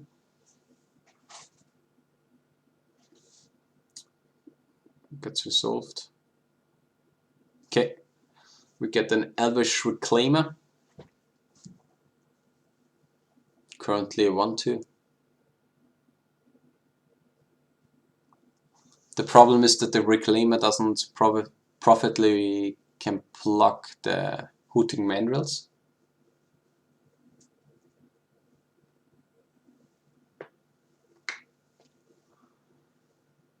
Yeah, if you came to our last tournament, the first place got the Force of Will, but in the non-foil version. Yeah, I mean, I buy most of my cards myself for the from Card Market if they are expensive, but a lot of cards I buy too from LGS, because he has a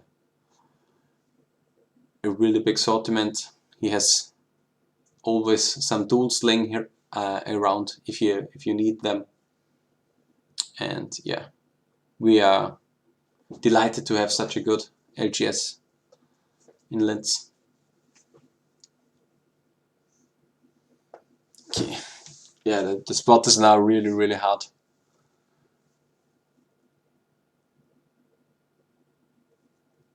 The problem is that you need some kind of sweeper, which you don't have. You have still 1 mana floating.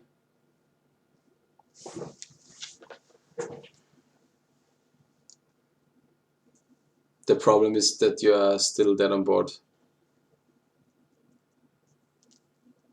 because mana just pays for every creature and now attacks for 8. Yeah.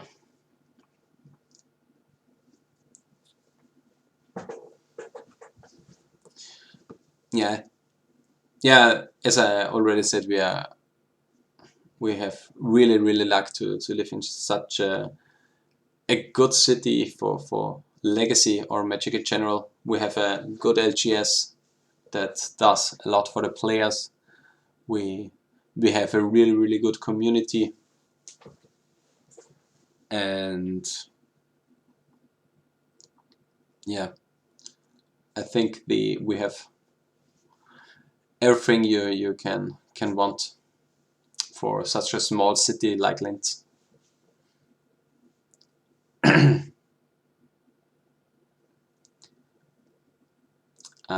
Last year I was in Bishing playing the Odds of Legacy tournament.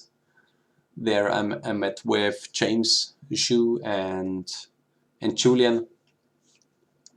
And Julian also said that he's just amazed how big the Legacy community in Linz is in comparison to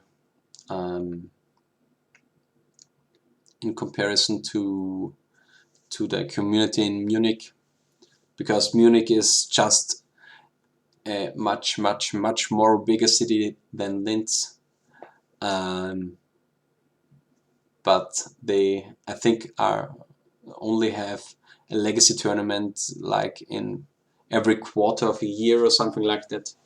And we have regular FNMs with now above 20 people, and it's really good. Yeah, Julian, the Elf Master.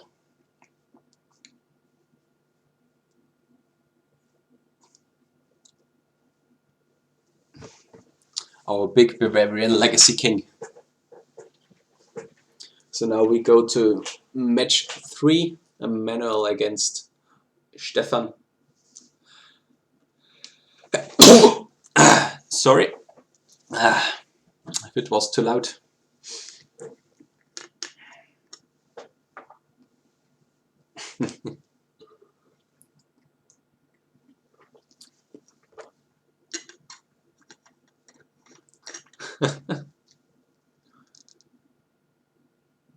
to 35 for a Legacy FNM.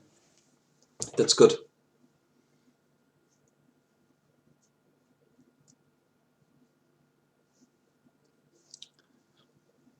Yeah, FNM is really important to grow a good community.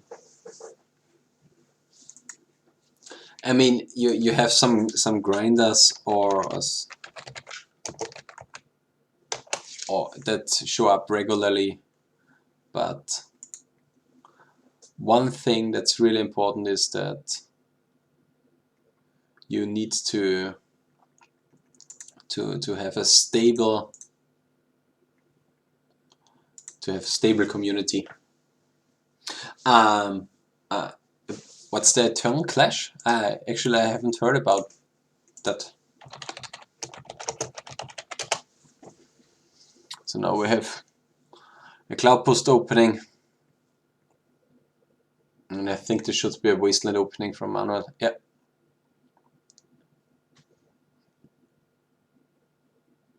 The question is now if you're playing Glimmer Post, and I think you know. Oh, Candelabra. Okay, cool.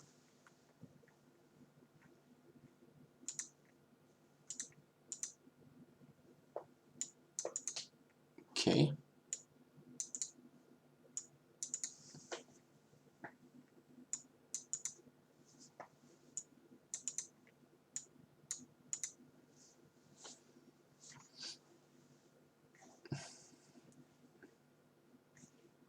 Okay, yeah. So we have to check out that Do you know how long the drive? Okay. Now we have another Delver. How long is the drive? Do you know how long the drive is from Linz to Flensburg? Okay. Yeah. The trade ballista for Delver is good in that spot. But I think there should be just another wasteland on the side of Manuel. Because it's 11 hours. Okay, that's quite long. Wow. Double Delver on the side of Manuel from the preordain. Should be top. A Delver blade this turn, a Delver blade next turn with a wasteland on the glimmer post.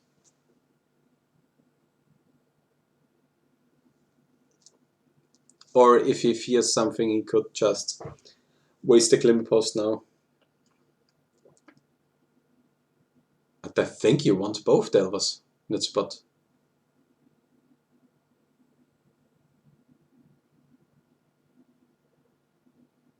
Okay. Maybe he wants to give the Delver another chance of flipping. Okay.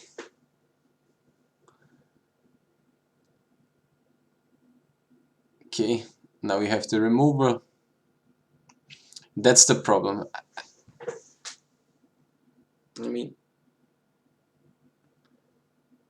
you need to have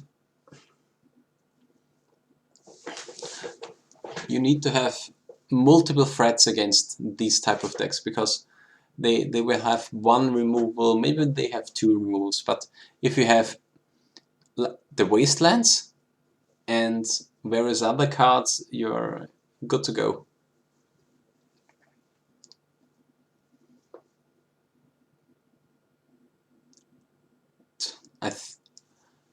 And I think you have to waste the glimmer post in this turn.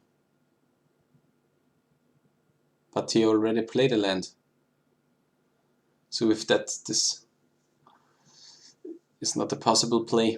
I mean, the Dreaded Arcanist is good now, if he can stick. I think he can. But now I think Manuel is pretty much empty-handed with only lands. I think so. In this spot I think you have to go for the Piffing Needle against Wasteland.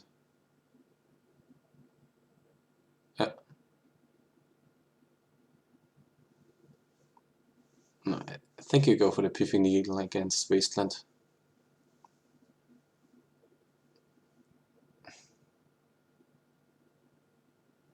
Yeah. Get your Dried Arbor. That's good.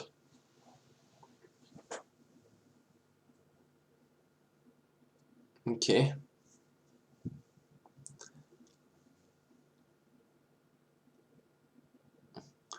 Yeah, the problem with such big tournaments that are way too far away. Oh, he was able to get the Reclaimer. But the Reclaimer is currently 1-2. I mean, at least the Reclaimer can block the Arcanist, but the problem with Arcanist is not the damage that he does, but it's the card advantage which he provides with, I think, 3 card draw spells in the graveyard. 1 then 2 preordained. Okay. He got even the Force of Negation. A Pond in the Brainstorm, so let's see how he does. And I think you keep the Force of Negation on top, because you want something to interact with your opponent. Because you... Okay. I think you put it on top, because then you have the Spell Pierce and the Force of Negation available to do something.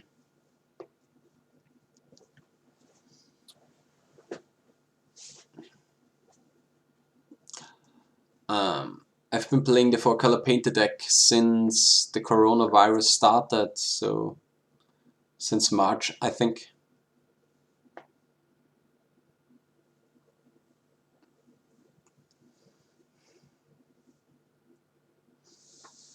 Okay, in this position it's kind of interesting which person is favored, but I think with the big graveyard it should be Emmanuel, because Otte needs to top deck a removal spell for Manuel's Dreaded Arcanist, and that will be hard. I mean, Stefan can just top deck a few cloud posts, and with them you're in a much better spot. But the problem is that, yeah, these are very specific draws. Okay, with the second Dreaded Arcanist, it's now much harder to deal with. Ideally would be a fetch land. Ooh. Okay, that's good. That could either force. Yeah, should either force.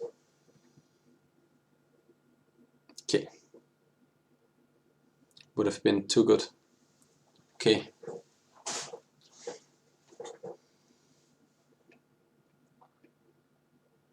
Now you attack with both. You get to draw 2 cards. Stefan needs to cycle 1 forest for a cloud post. And then he needs to do something on the next turn.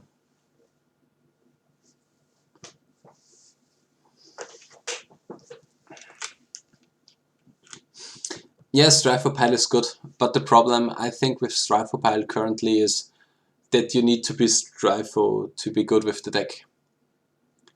It's just a deck that has a very distinct playstyle and a very hard keep or mull decision, and that's pretty hard to do actually.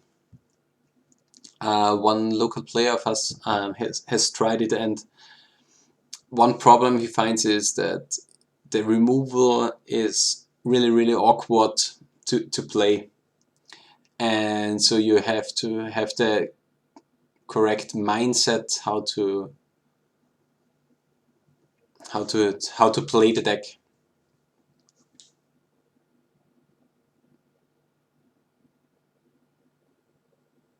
And that's something that's really hard for I mean a lot for newer players and for older players in the format too. I think it was Stefan that played the deck, and he's normally a guy that's really great with new decks, and Strive for Pile is hard to pilot. Yeah, we had a lot of draw sections. We now have the clock on the side of Manuel with the Hooting Mandrills now, and he even has another Delver in his hand. So the pressure is now really hard on Stefan's side. Should be pretty much nothing he can do now. Okay, he even drew the bolt.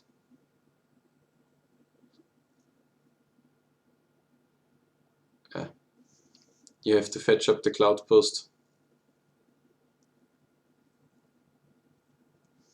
The problem is, what are you even doing with the mana? Opening the deck list. He does not even play, how is it called? The land that makes the zombies. Okay, Rejuvenator.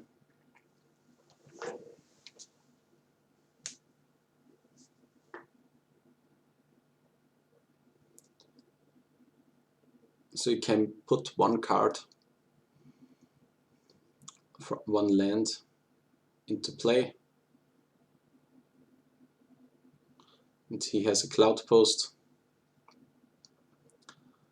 So at least he has mana for next turn, but the problem is that he currently has no blue mana, no, not enough green mana.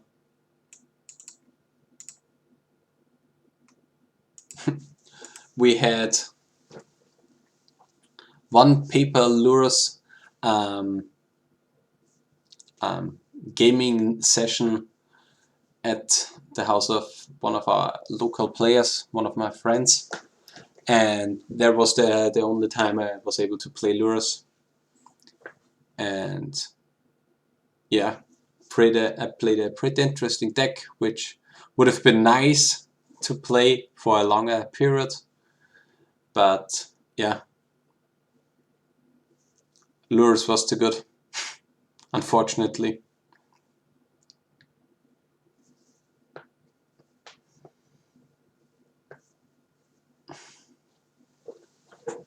Yeah. In this spot, you just bolt the blocker. Oh, okay. Or bolt the person. I think it just doesn't matter.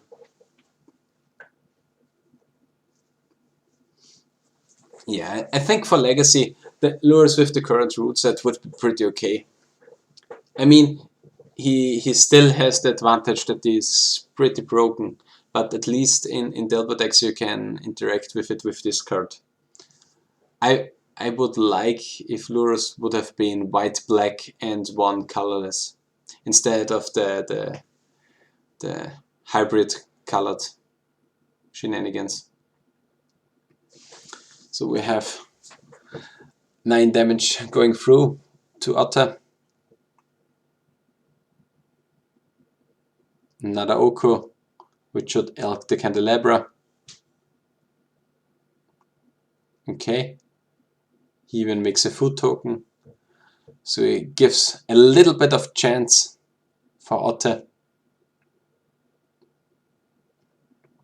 Because he has now 6, 5, 11, 20, 30 men available.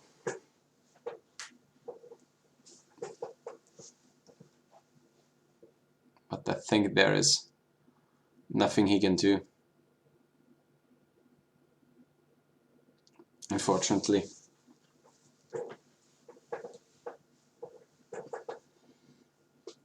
I mean, a card that would be good in that spot now would have been the new Emrakul, the 1313 Emrakul, because then he could have ran a lot of creatures, or at least a few creatures, into his Emrakul, could have cleared a few cards with the bolt on top of Manuel's library, and with the Dreaded Arcanist triggers he could have killed a few cards. But the problem now is that you can't really do anything with the mana you have available. I mean, you have the prime time in hand. Maybe going for prime time in a spot with going for 2 glimmer posts or something like that to generate that much life that you can do something to do something next turn to top deck another good thing. But it's really hard to do. I haven't looked up the list actually. We'll do that on the second stream currently. So.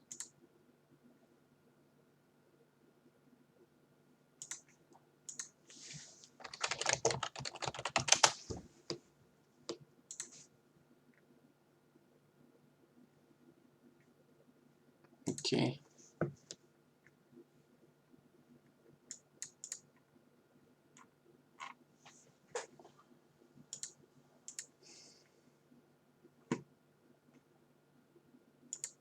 Okay.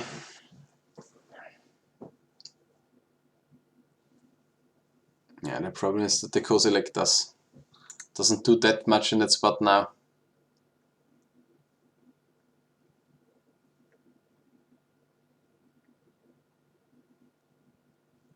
I mean, he draws you some cards, but yeah, I mean, the carpet is not that bad in that spot.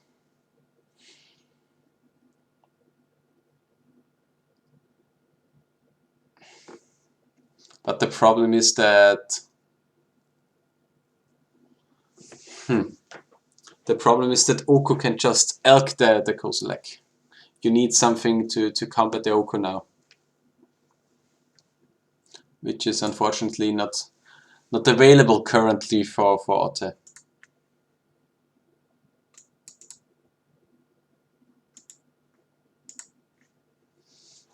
After the match, I will look up the card the list you're asking. Currently, the spot is pretty interesting for me. Okay, so he played a second forest. I do not know if I like the play actually.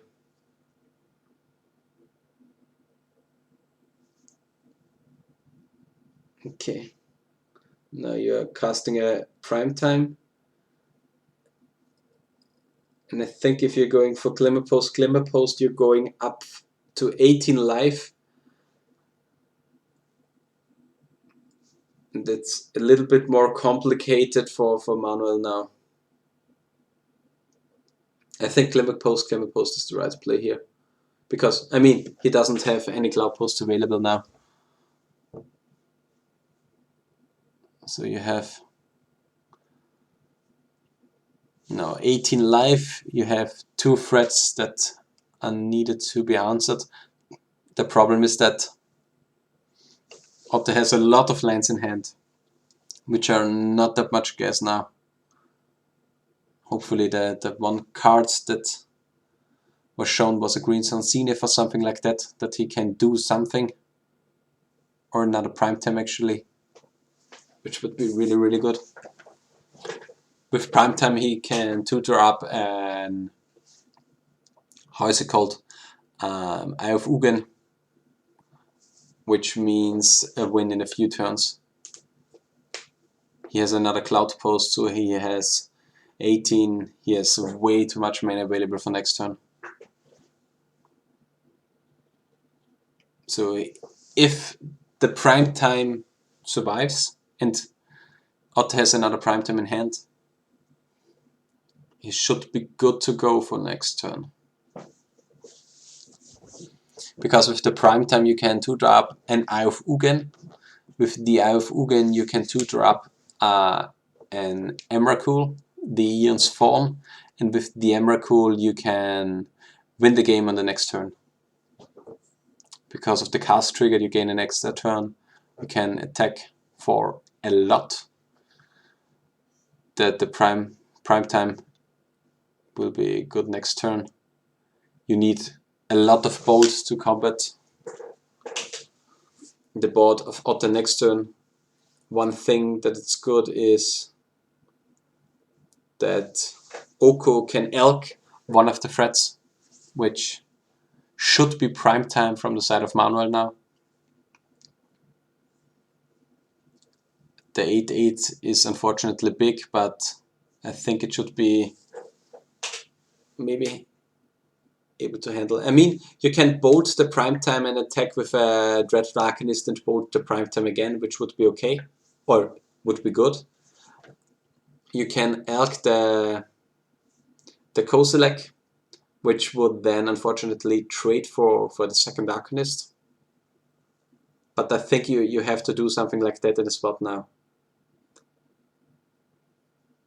Because then you get rid of the prime time, you maybe get rid of the Elvish Rejuvenator, because yeah, maybe Otte will just jump block, but I think it doesn't make any sense. The Kozilek will kill one of the Dreaded Arcanists if it is elked, and yeah.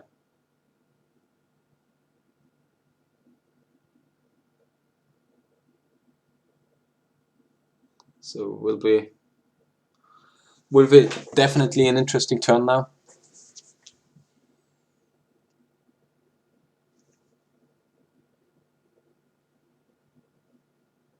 Okay. Mono is just calculating things. I don't. You can't go for a lethal in its spot now. But you have to try to clear the board from Otte. You have to get rid of as much creatures as you can. The problem is that the Carpet of Flowers generates another 5 mana for next turn. Okay. Yeah, the bounce is good. Okay. Okay. Now you, I think now you elk your food, attack for 10, 12. You have lethal now. Or do you have lethal? I mean, it's pretty close to lethal now. You get in with the food token, so that's 3. You get in with... No, you don't get in with the food token. You get in with 2 bolts and the Delver.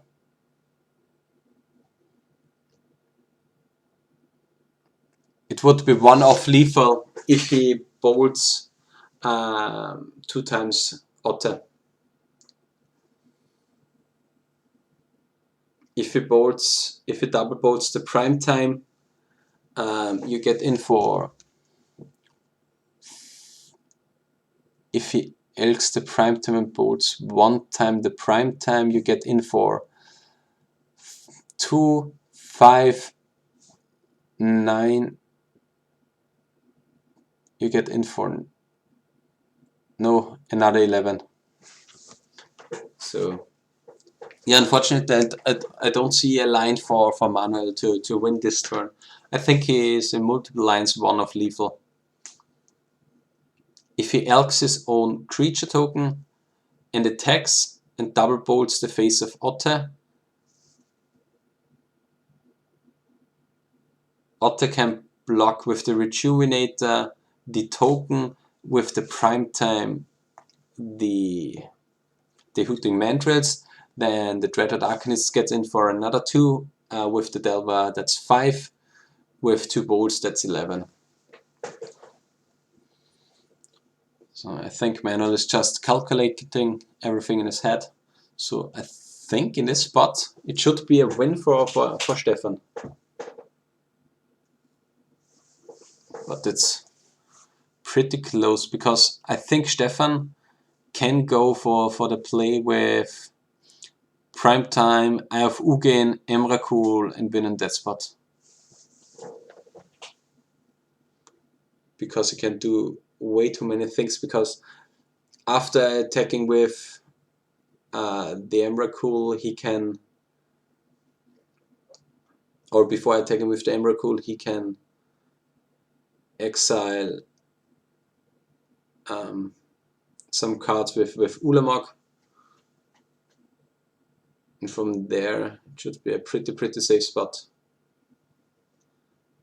But it's definitely a hard board. But I think that there is no line that can deal 12 damage to Stefan.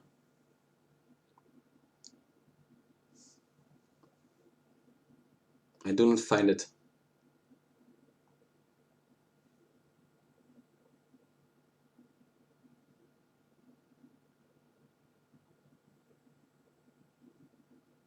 Okay. He elks the food token. Okay.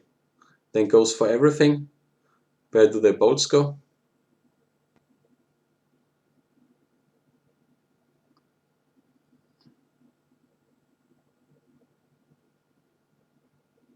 Yeah.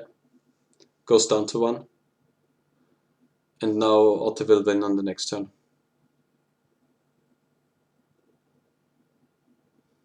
Empty-handed on the side of Otte. Hopefully he sees it like I do.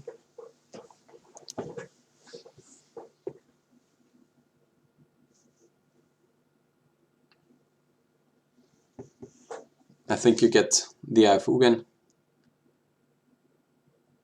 Okay, you can do Ayafugen Caracas and then play your Emrakul, Caracas your own Emrakul, and then you have infinite turns and win the game in that way.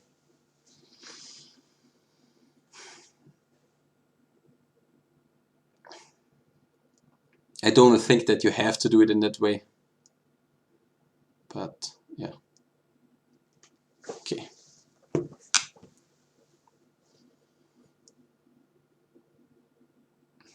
Yeah, it doesn't change anything.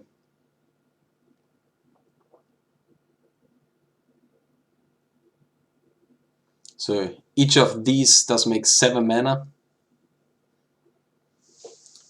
Then with, and that's the problem with the play that Manuel made, because that one thing that let Stefan come back into this game is some shenanigans with Candelabra.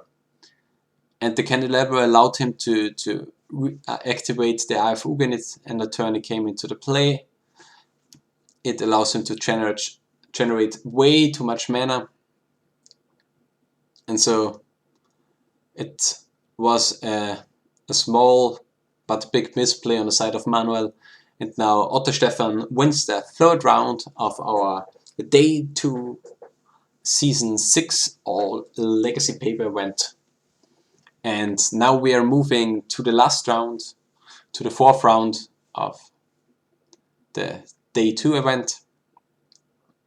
This round was definitely interesting, was hard played, and we now have our round 1 player Daniel Pernosh on TES. He won round 1 against Fast Steps and is playing against Fabian Schweighofer, which is playing, I think, still his Miracles variant with Mentors.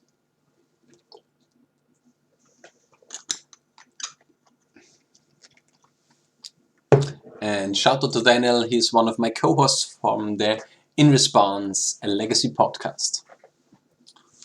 So Daniel started the game.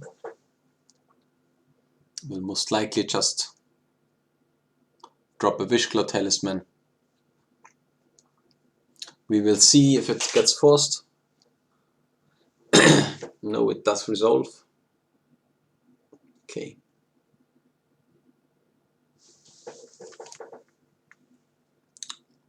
Are these two now playing that fast? Okay. No, not. Because they're really fast shuffling the deck. Ah! And sorry about that.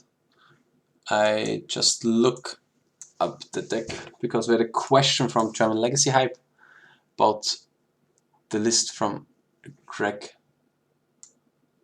Dyer. Yeah, I think there's nothing to say about this list. This is a pretty stock Echo Stompy list. I think these are really great in the meta right now. And yeah, I think this deck is here to stay.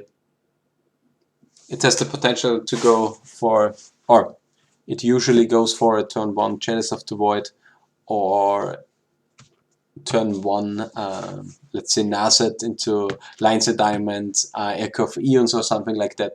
So this deck is pretty stock, but pretty cool and pretty good.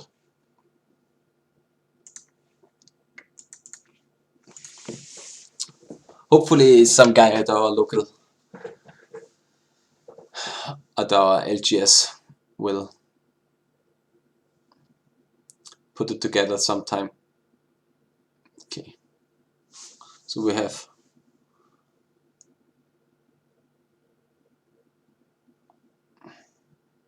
the land to play for this turn,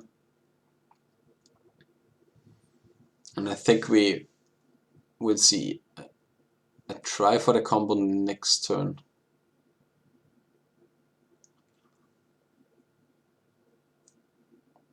Or he tries to pull out the whale this turn. Could be possible too. If you need... Yeah, the question is how he does with the mana. I think Daniel is currently evaluating if it would work. Yeah.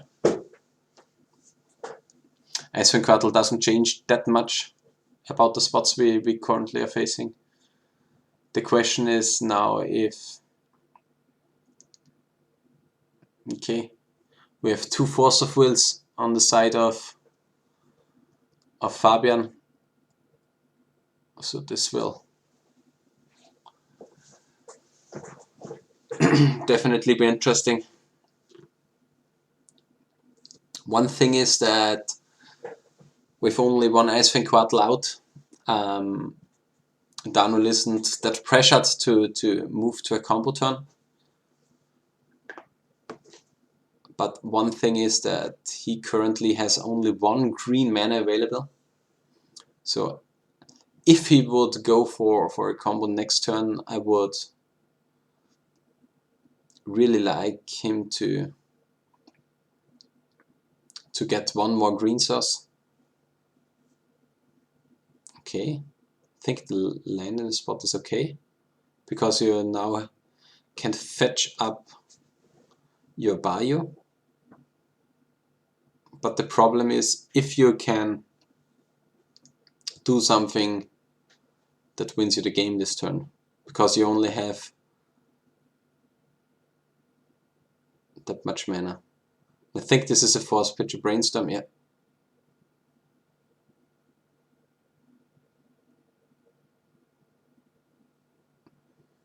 And I think in that spot,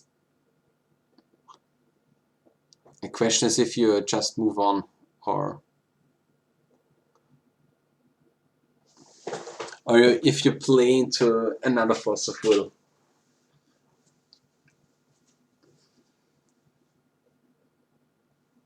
You now have 1 Dark Ritual. Yeah, we have a few guys in our local meta that are playing really neat decks. Unfortunately, we didn't have Andy on the feature match area. I think he has the best foiled out deck, or the best maxed out deck we have in our local meta. Shoutouts to Prophet M66. And yeah, if he is in the feature match area, definitely check out his deck. It's, I think, the most beautiful version of every card that is available. Gorgeous original foil, Dark Ritual, altered art from artists, cards, and yeah. I don't like this play, Daniel. I don't like it. I would really like if he played out the Lotus Petal in the spot.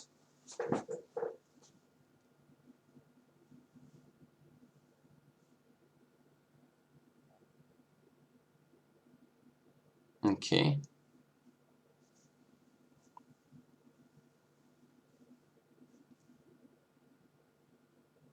But he sees that doesn't have a chance to go for some type of combo turn. Okay. Yeah. Force of Will. I think you just take the force, the spot. The question is, yeah, if it would be, yeah, commons and uncommons in foil are okay, but the problem is with the old cards in the, I think this was 7th edition, or older versions where only the promo printings were foiled with a black border. I think the standard version from these old Dark Rituals are in in the, I think in the 200s to 300s a piece or something like that for Dark Rituals. And there are much more expensive cards in the whole deck.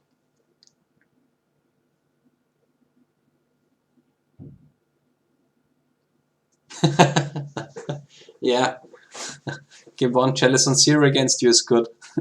Yeah, that's the problem with an inbred local meta. Okay, we now have an elk on the side of Daniel, so it will be pretty hard now for him to do something.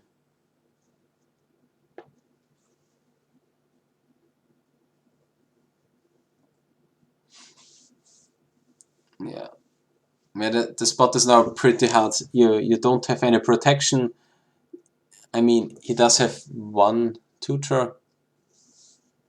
He knew that the Oko was new in the hand. He knew that he drew a land. So if you are able to do something this turn, I think you have to. But the question is if hard casting an Echo of Eons is good enough.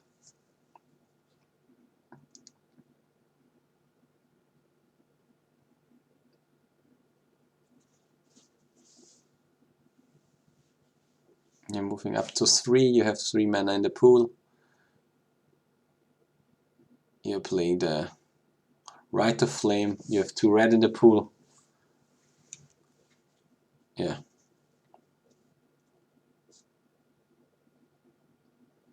Four cards played.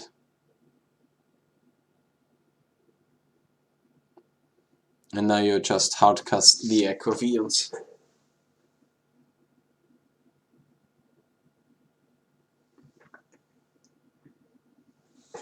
With one black mana left in the pool. Yeah, I mean, that's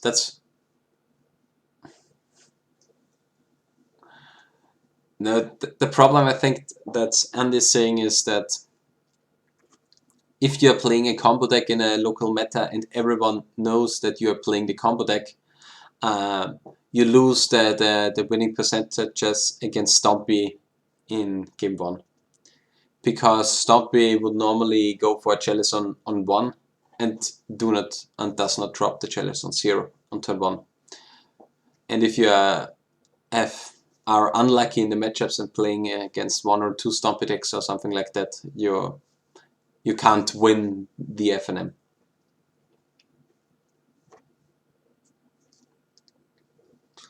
So with the new cards,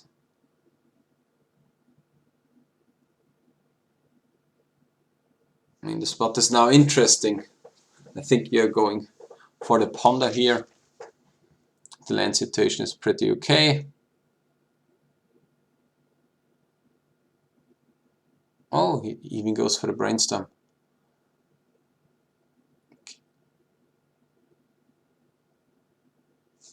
I think this is a whale.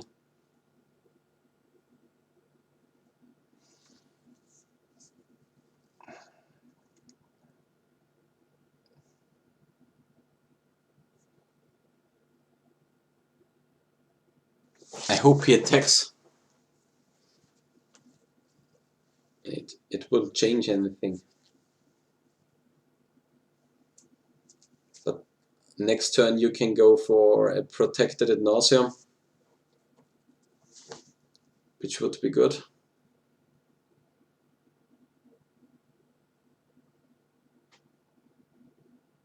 Okay. You trade in your Wishclaw Talisman for a creature. Fabian just has to search for a Force of Will. And he finds it.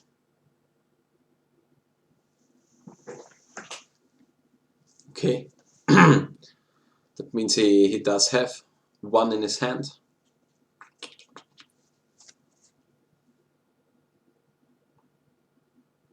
I think in this spot the second one is always good. Because a good Storm Pilot will play, if he has to, into the second one.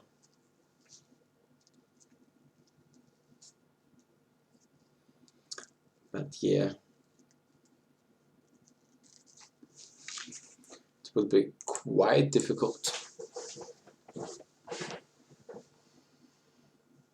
I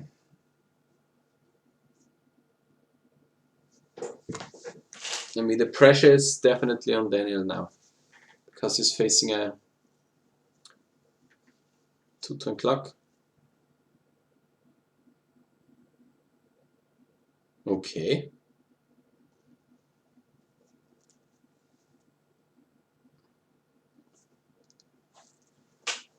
Yeah, the question is now how Daniel does it.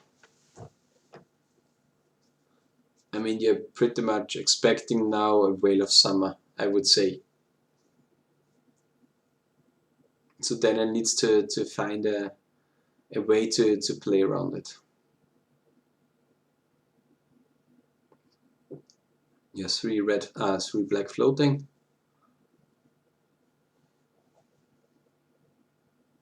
And I think you just cast the ad nauseam. 14 life is pretty much okay. You're going down to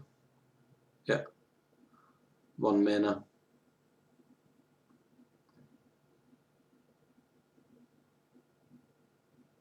Yeah.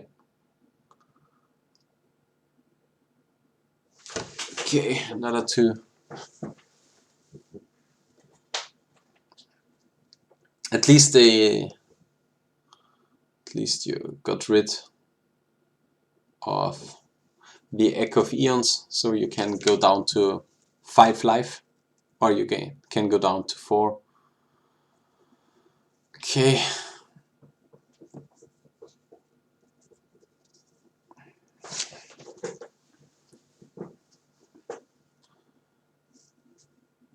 I mean, you have to play for a Tendrils in it, but I think you can't afford to play for a Grape Shot now. You got way too down with your life total now. Yeah. Worst case.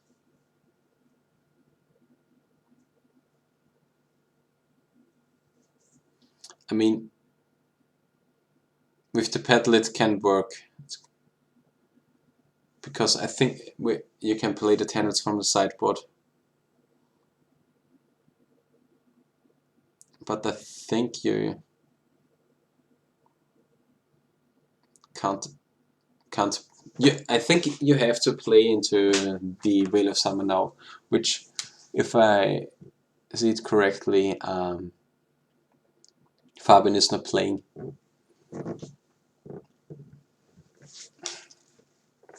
But yeah, the spot is pretty interesting now. With 5 Storm.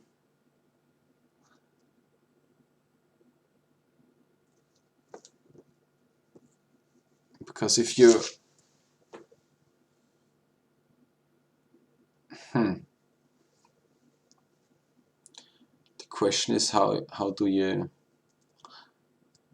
get up to 8? I mean, you have to get up to 8 Storm.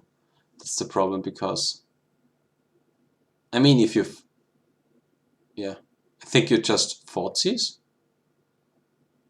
I mean, you're down to 2. I overlooked it. I thought it was down to 3. Yeah. On Catra spell, you're going up to 6. Okay. The top was pretty good.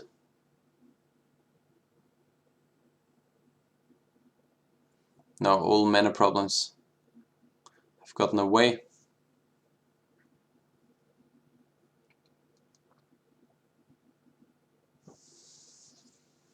So you have effectively 4 mana available, 7 Storm.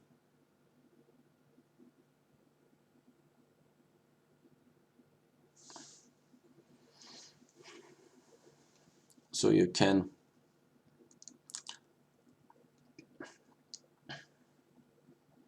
play a defense grid, cast your Burning Wish.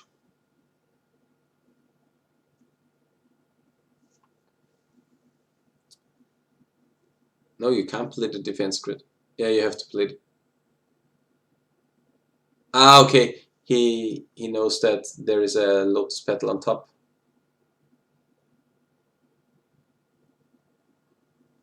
Okay.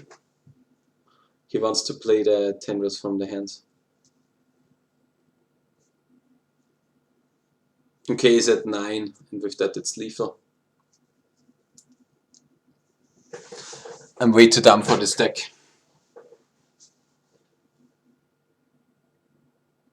If I remember correctly. Fabian isn't playing any Whale of Summer in the main deck, or at least I haven't seen any.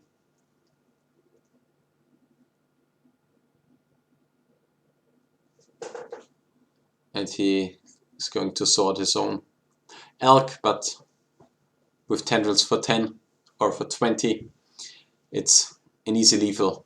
I mean, it wasn't easy, but it's an lethal for Daniel. And with that, Daniel is going up 1-0 in this matchup, and Fabian is 1 game down, but will be definitely an interesting game too. Let's see how much Fabian can bring in. I think he's playing Deafening Silences, he's playing Carpets, he will put out the Creature Remover, all but 1 Terminus or something like that.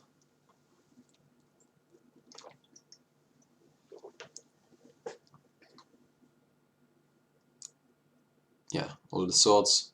Okay, the Snapcaster Mage is because the game doesn't go that long. And the Entreat because he needs another finisher. Entreat wins you the yeah. Whales, Beefing Needles, Deafening Silence. Seems like a good sideboard plan. For Daniel it should be putting in the Abrupt Decays and what was the other card? The Carpet of Flowers.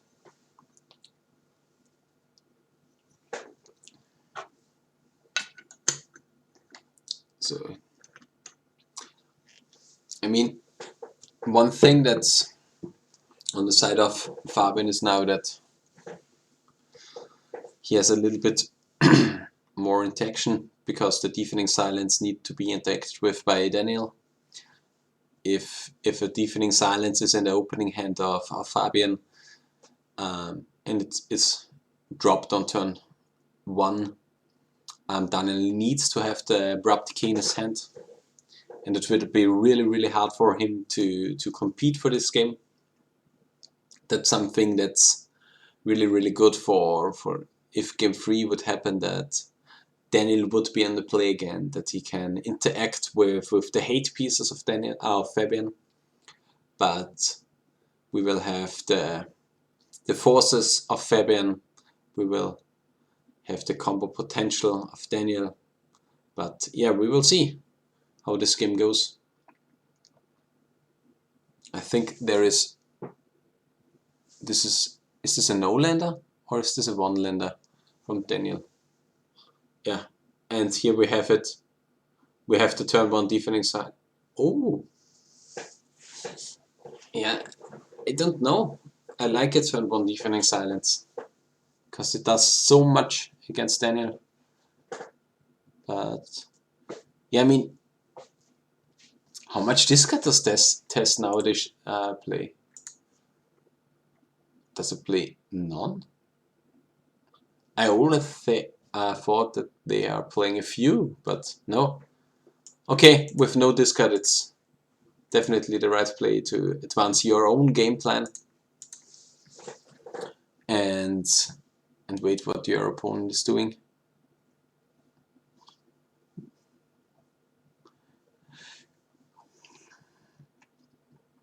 Yeah, I think you get the Underground Sea and play a Pond at his turn. Try to hit your second land drop. because it's way too important in this matchup. And then you have to try to find your abrupt decays, or how are they called?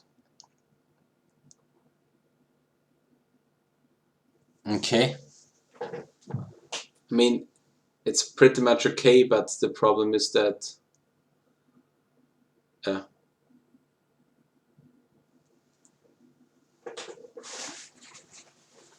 Fabian is now far ahead for this game.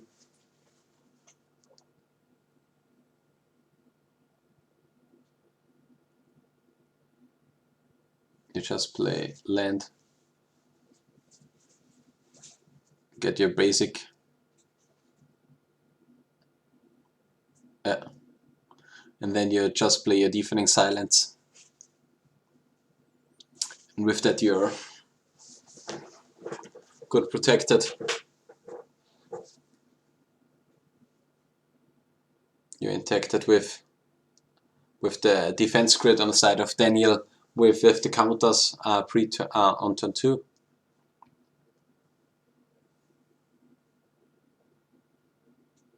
I think there is the abrupt decay now, which is important.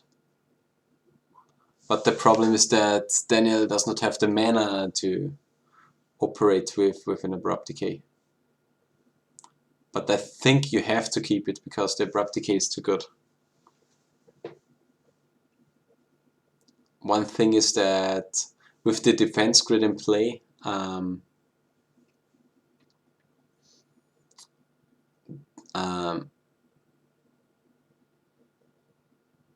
it says non-creature. With the defense grid in play, the deafening silence hurts you even more, because normally you would play an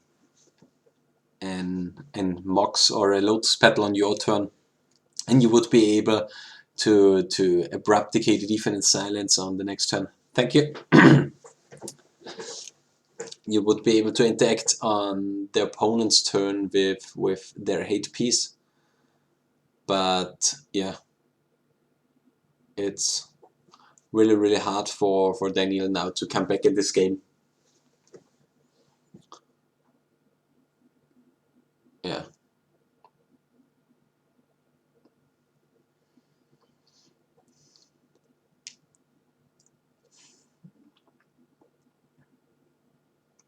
Yeah. Now you play a card, your fetch land. And the question, I mean, I think you would just pass the turn. I mean, Fabian isn't able to play any other card in his turn, but yeah, you now have the Force of Will open.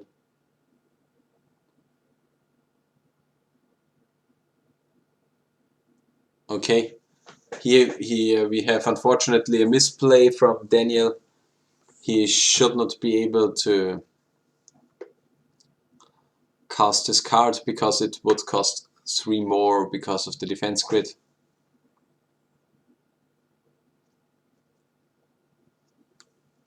I'm sorry for everyone. But we have to think about it. It's past 12 o'clock here. The guys played their 9th round. It's not...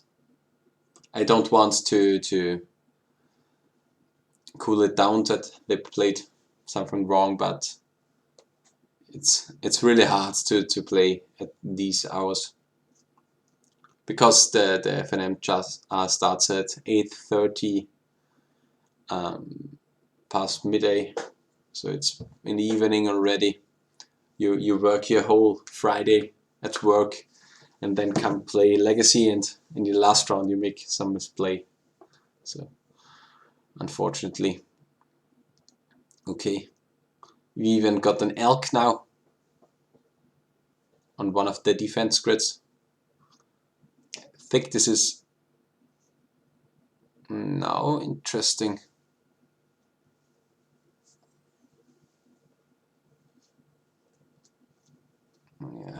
The problem is that I think Daniel has no tutor or something like that.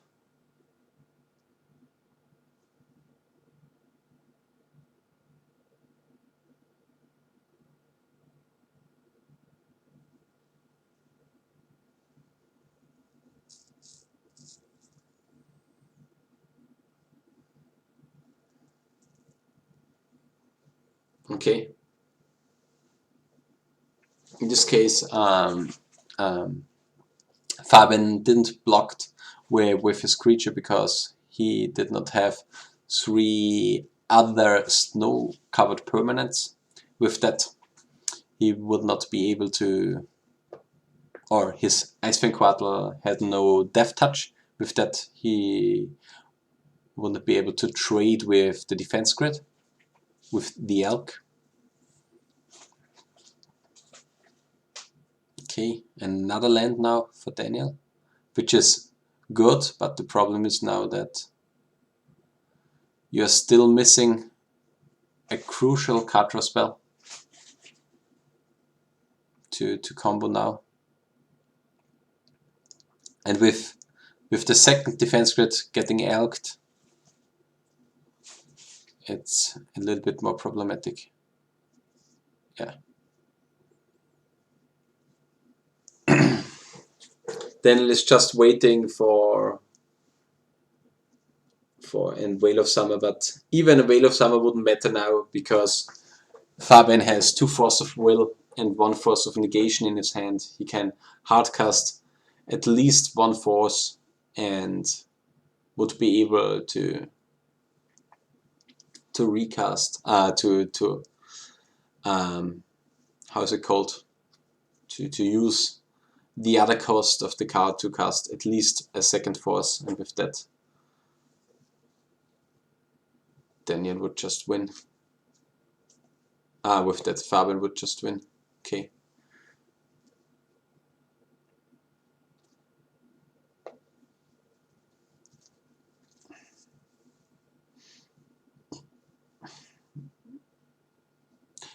And one thing I would like from Daniel would be that that he would have waited for the abrupt decay, because one thing is that Daniel it hurts Daniel really much that he was not able to win quickly after he disabled the Deafening Silence, because the Deafening Silence also hinders Fabian to advance his game plan. At the moment that Oku dropped, this interaction changes, because a Planeswalker does way too much.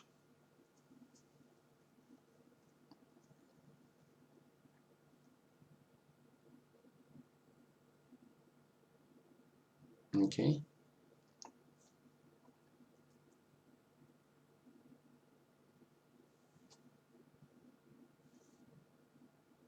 Yeah. The problem is now that you're casting a Tendrils to deal 12 damage, you gain back 12 life, and it doesn't really matter.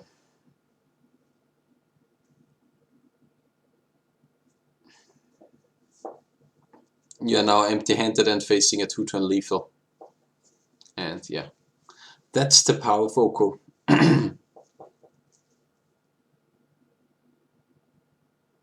So you attack now for 11, down to 9.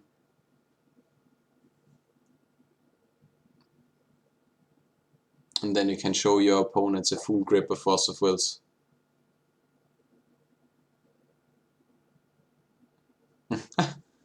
Yeah.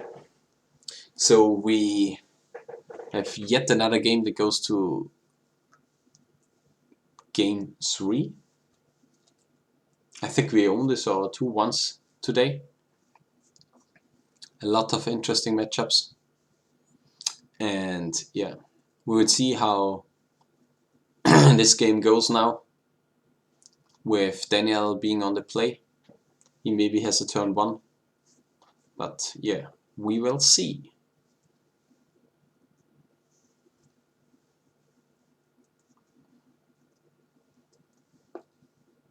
So yeah,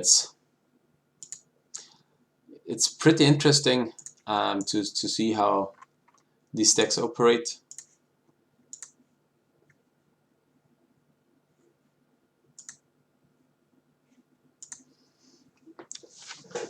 But the interaction is with Snowko having a lot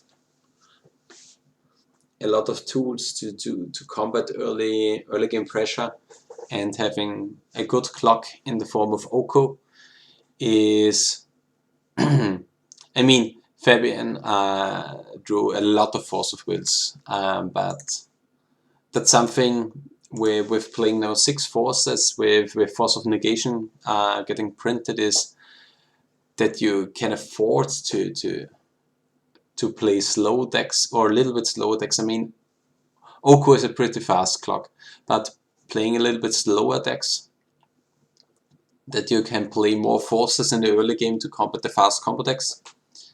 And it's pretty hard for Storm to combat that. But currently I think it's okay having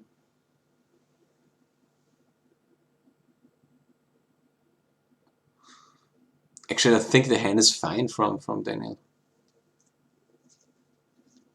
I mean, it has a lot of lands, but one thing you have to start with Storm is having lands, because you need the mana to cast your spells. I mean, every legacy deck, or every deck in general, needs to, most of the decks, if you discount manaless Dredge, need to have some sort of mana to cast your spells, and these are pretty much okay. You don't give your opponent anything mana with. I mean, we have, I think, 2 guys that are playing D&D regularly at the shop. So we will see D&D. We have some guy that is still playing Merfolk, so we could see that on the feature match area. We have a guy that plays Slivers. We have Stumpy. We have Hogak. We have Dredge. We have Manaless Dredge. We have Depths. Eldrazi, we have many different decks. We have the Delver variants, we have the Snowko variants, we have Ant, we have Tess. I think we have Food Chain, we have Alluran. So I think we have a pretty healthy mix of decks we can show off, even though in the late rounds we see sometimes similar faces, because a few of our guys are pretty good and will show up regularly in the last rounds. But yeah, we will definitely see various different decks. Okay.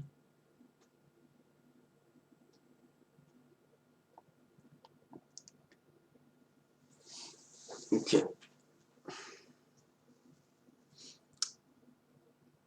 I do not think that I like.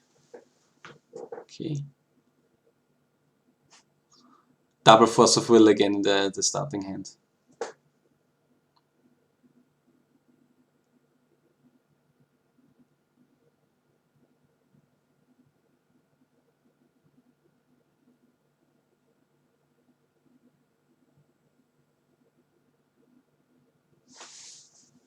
Okay. There are still for sure guys that are building the new Shark decks. I mean, we had guys that played Standstill back when it was bad. And yeah, we had one that played the Shark variant of, how's it called, the Stone Blade or the Shark Blade list, but this went not that great, I would say.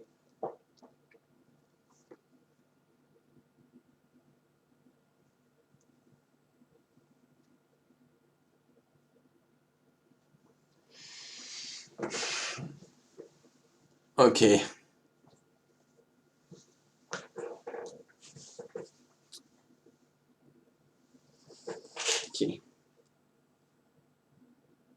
think he feared that Daniel would go for the goblins.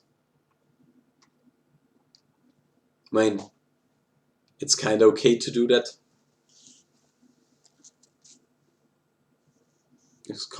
Goblins is still a nice plan against him with 1, 2, 3, 4. Would have been 5 storm or 6 storm even. So for 12 goblins would have been an easy lethal for turn 3.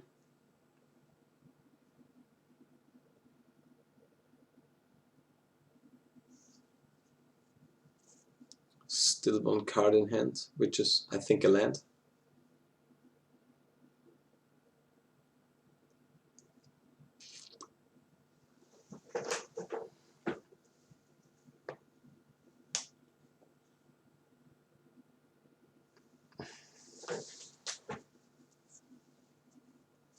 But I think with not cracking the LED, it would have been a sign that it would have been an Echo of Eons. With that you can force the Echo of Eons and then you're good to go. Because if you have to announce that you're sacking the LED in response to your own spell.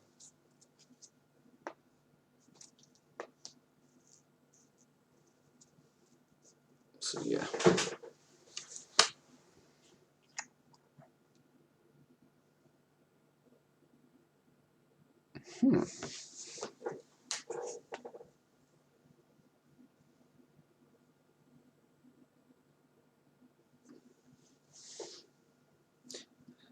Yeah, I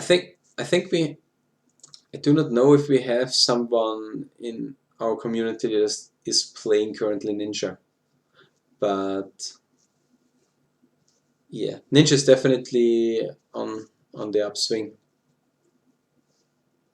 Okay, this starting hand from Fabian was insane. He even has a Whale of Summer in his hand.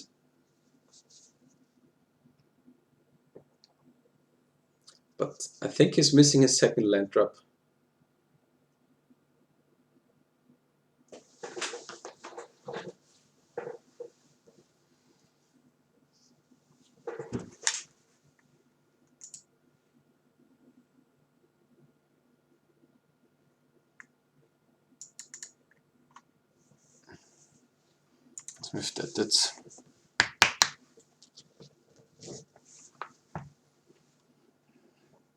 With that it will be pretty hard to come back.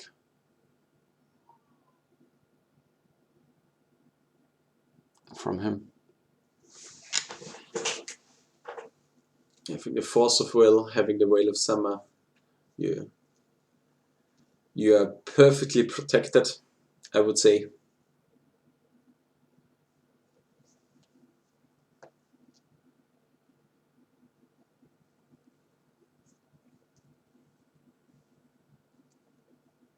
Okay. Here's the question of it can bait out the Force of Will. Does not.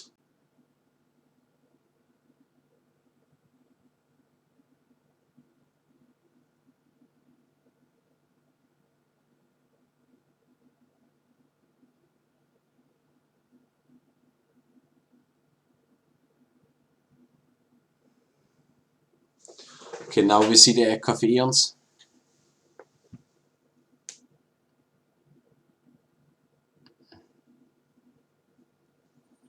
And we see the Whale of Summer of the side of Fabian.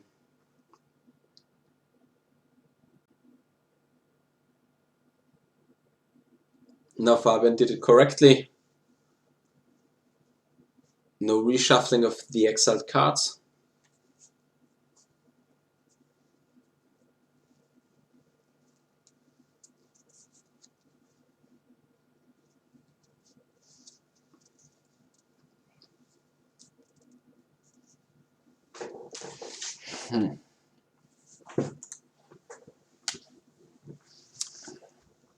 So yeah, with no mana left on the stack, with a fresh 7 card hand and I think no land drop left, it will be pretty hard to win for Daniel. I mean, he still has, I think, 4 Storm, if I remember correctly. I mean, a lot of Lotus Petals is a good start.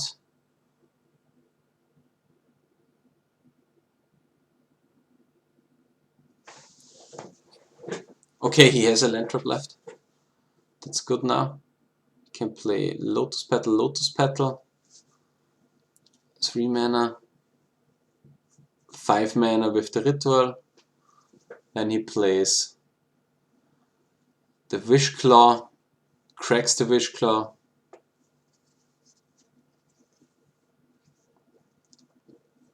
Has 2 mana left that he can do something with. That's a problem. That's too little. The problem is you need to have 6 mana. You need to have 7 mana in the spot.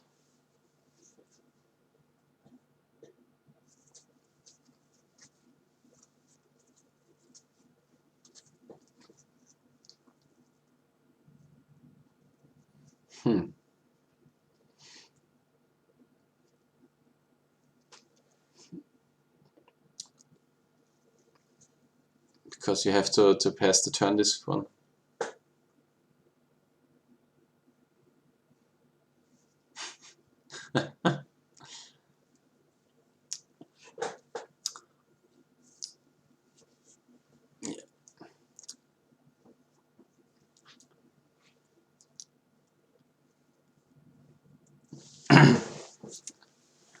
So yeah, now you're in a tough spot, I would say, because you can't win this turn. You have 2 petals left if you crack the Wishclaw Talisman, and with that you can't really do anything.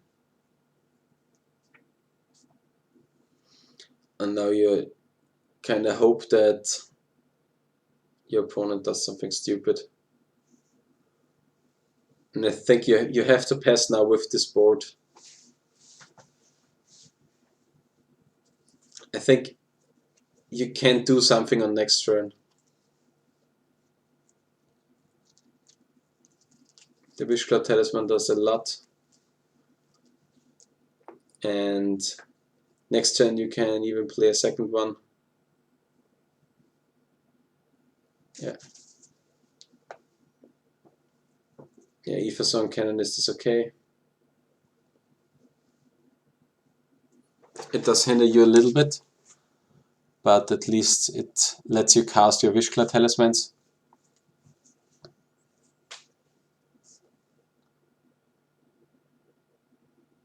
Okay, you have the second Echo.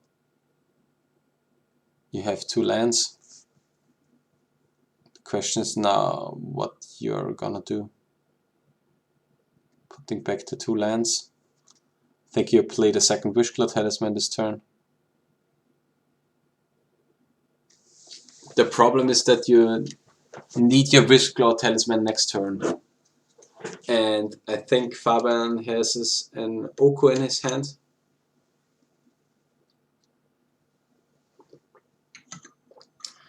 Which can elk 1 Wishclaw Talisman, then you need the second Wishclaw Talisman to deal with the Aethers 1 Arcanist. And then you can't advance your game plan.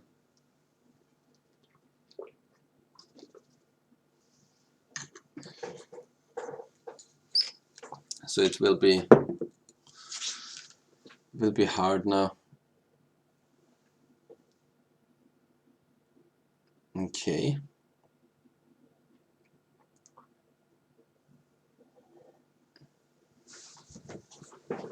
Okay.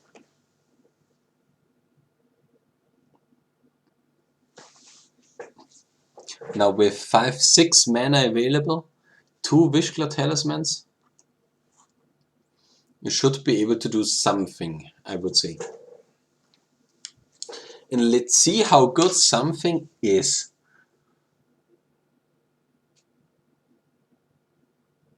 Because literally the first thing you have to do is dealing with an Aetherstone Canonist that is protected by a whale of summer.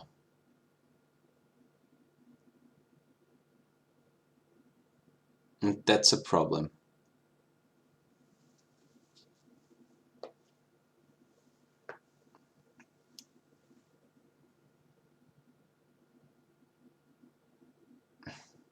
Yeah. Fetch for whale.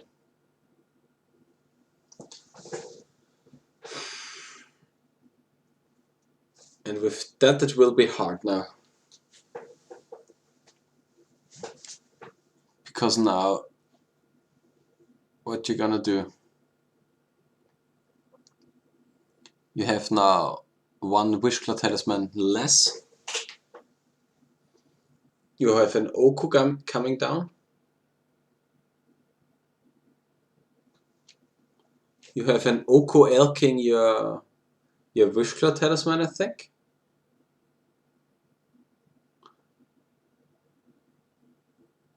Okay.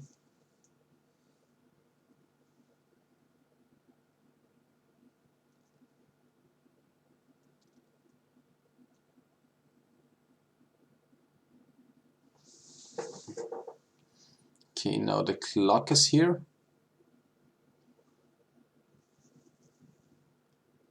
I think you have to just go for a second abrupt decay.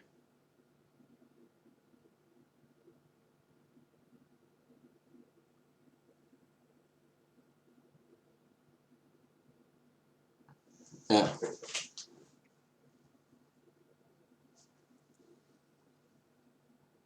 Now he's, I think, able to cast both of his forces.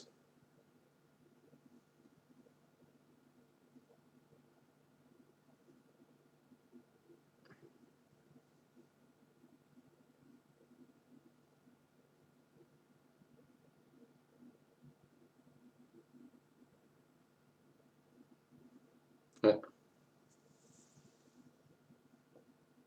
And I think in that spot you have to play out your whole hand, because there is nothing you can wait for. You're losing on the, yeah, you're losing on the next turn. Yeah, and there's the another force. Yeah, I mean you're not losing. Daniel is only going down to 2 life. But yeah, there's really nothing he can do about it. He has no Equiphions left, which would refill his hand. And Ad Nauseam does nothing, because he's down at 2, and he needs to draw some 2-mana spells to win him some games, because he needs the Burning Wishes and something like that. And yeah, then it's just drawing a land and losing the game. Yeah. Okay. With that, we've seen it all. That means Fabian, I think, won the tournament for this day. You can look it up at Austrian-legacy.com.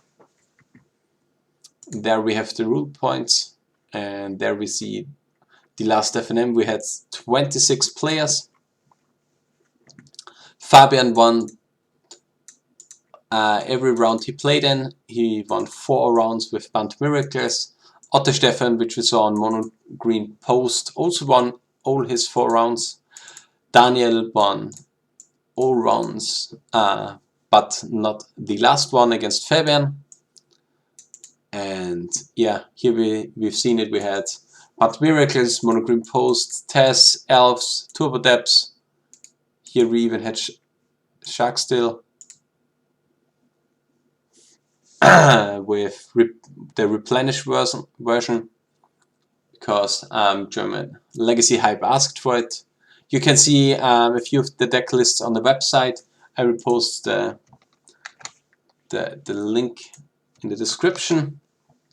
Here is the current link for our points.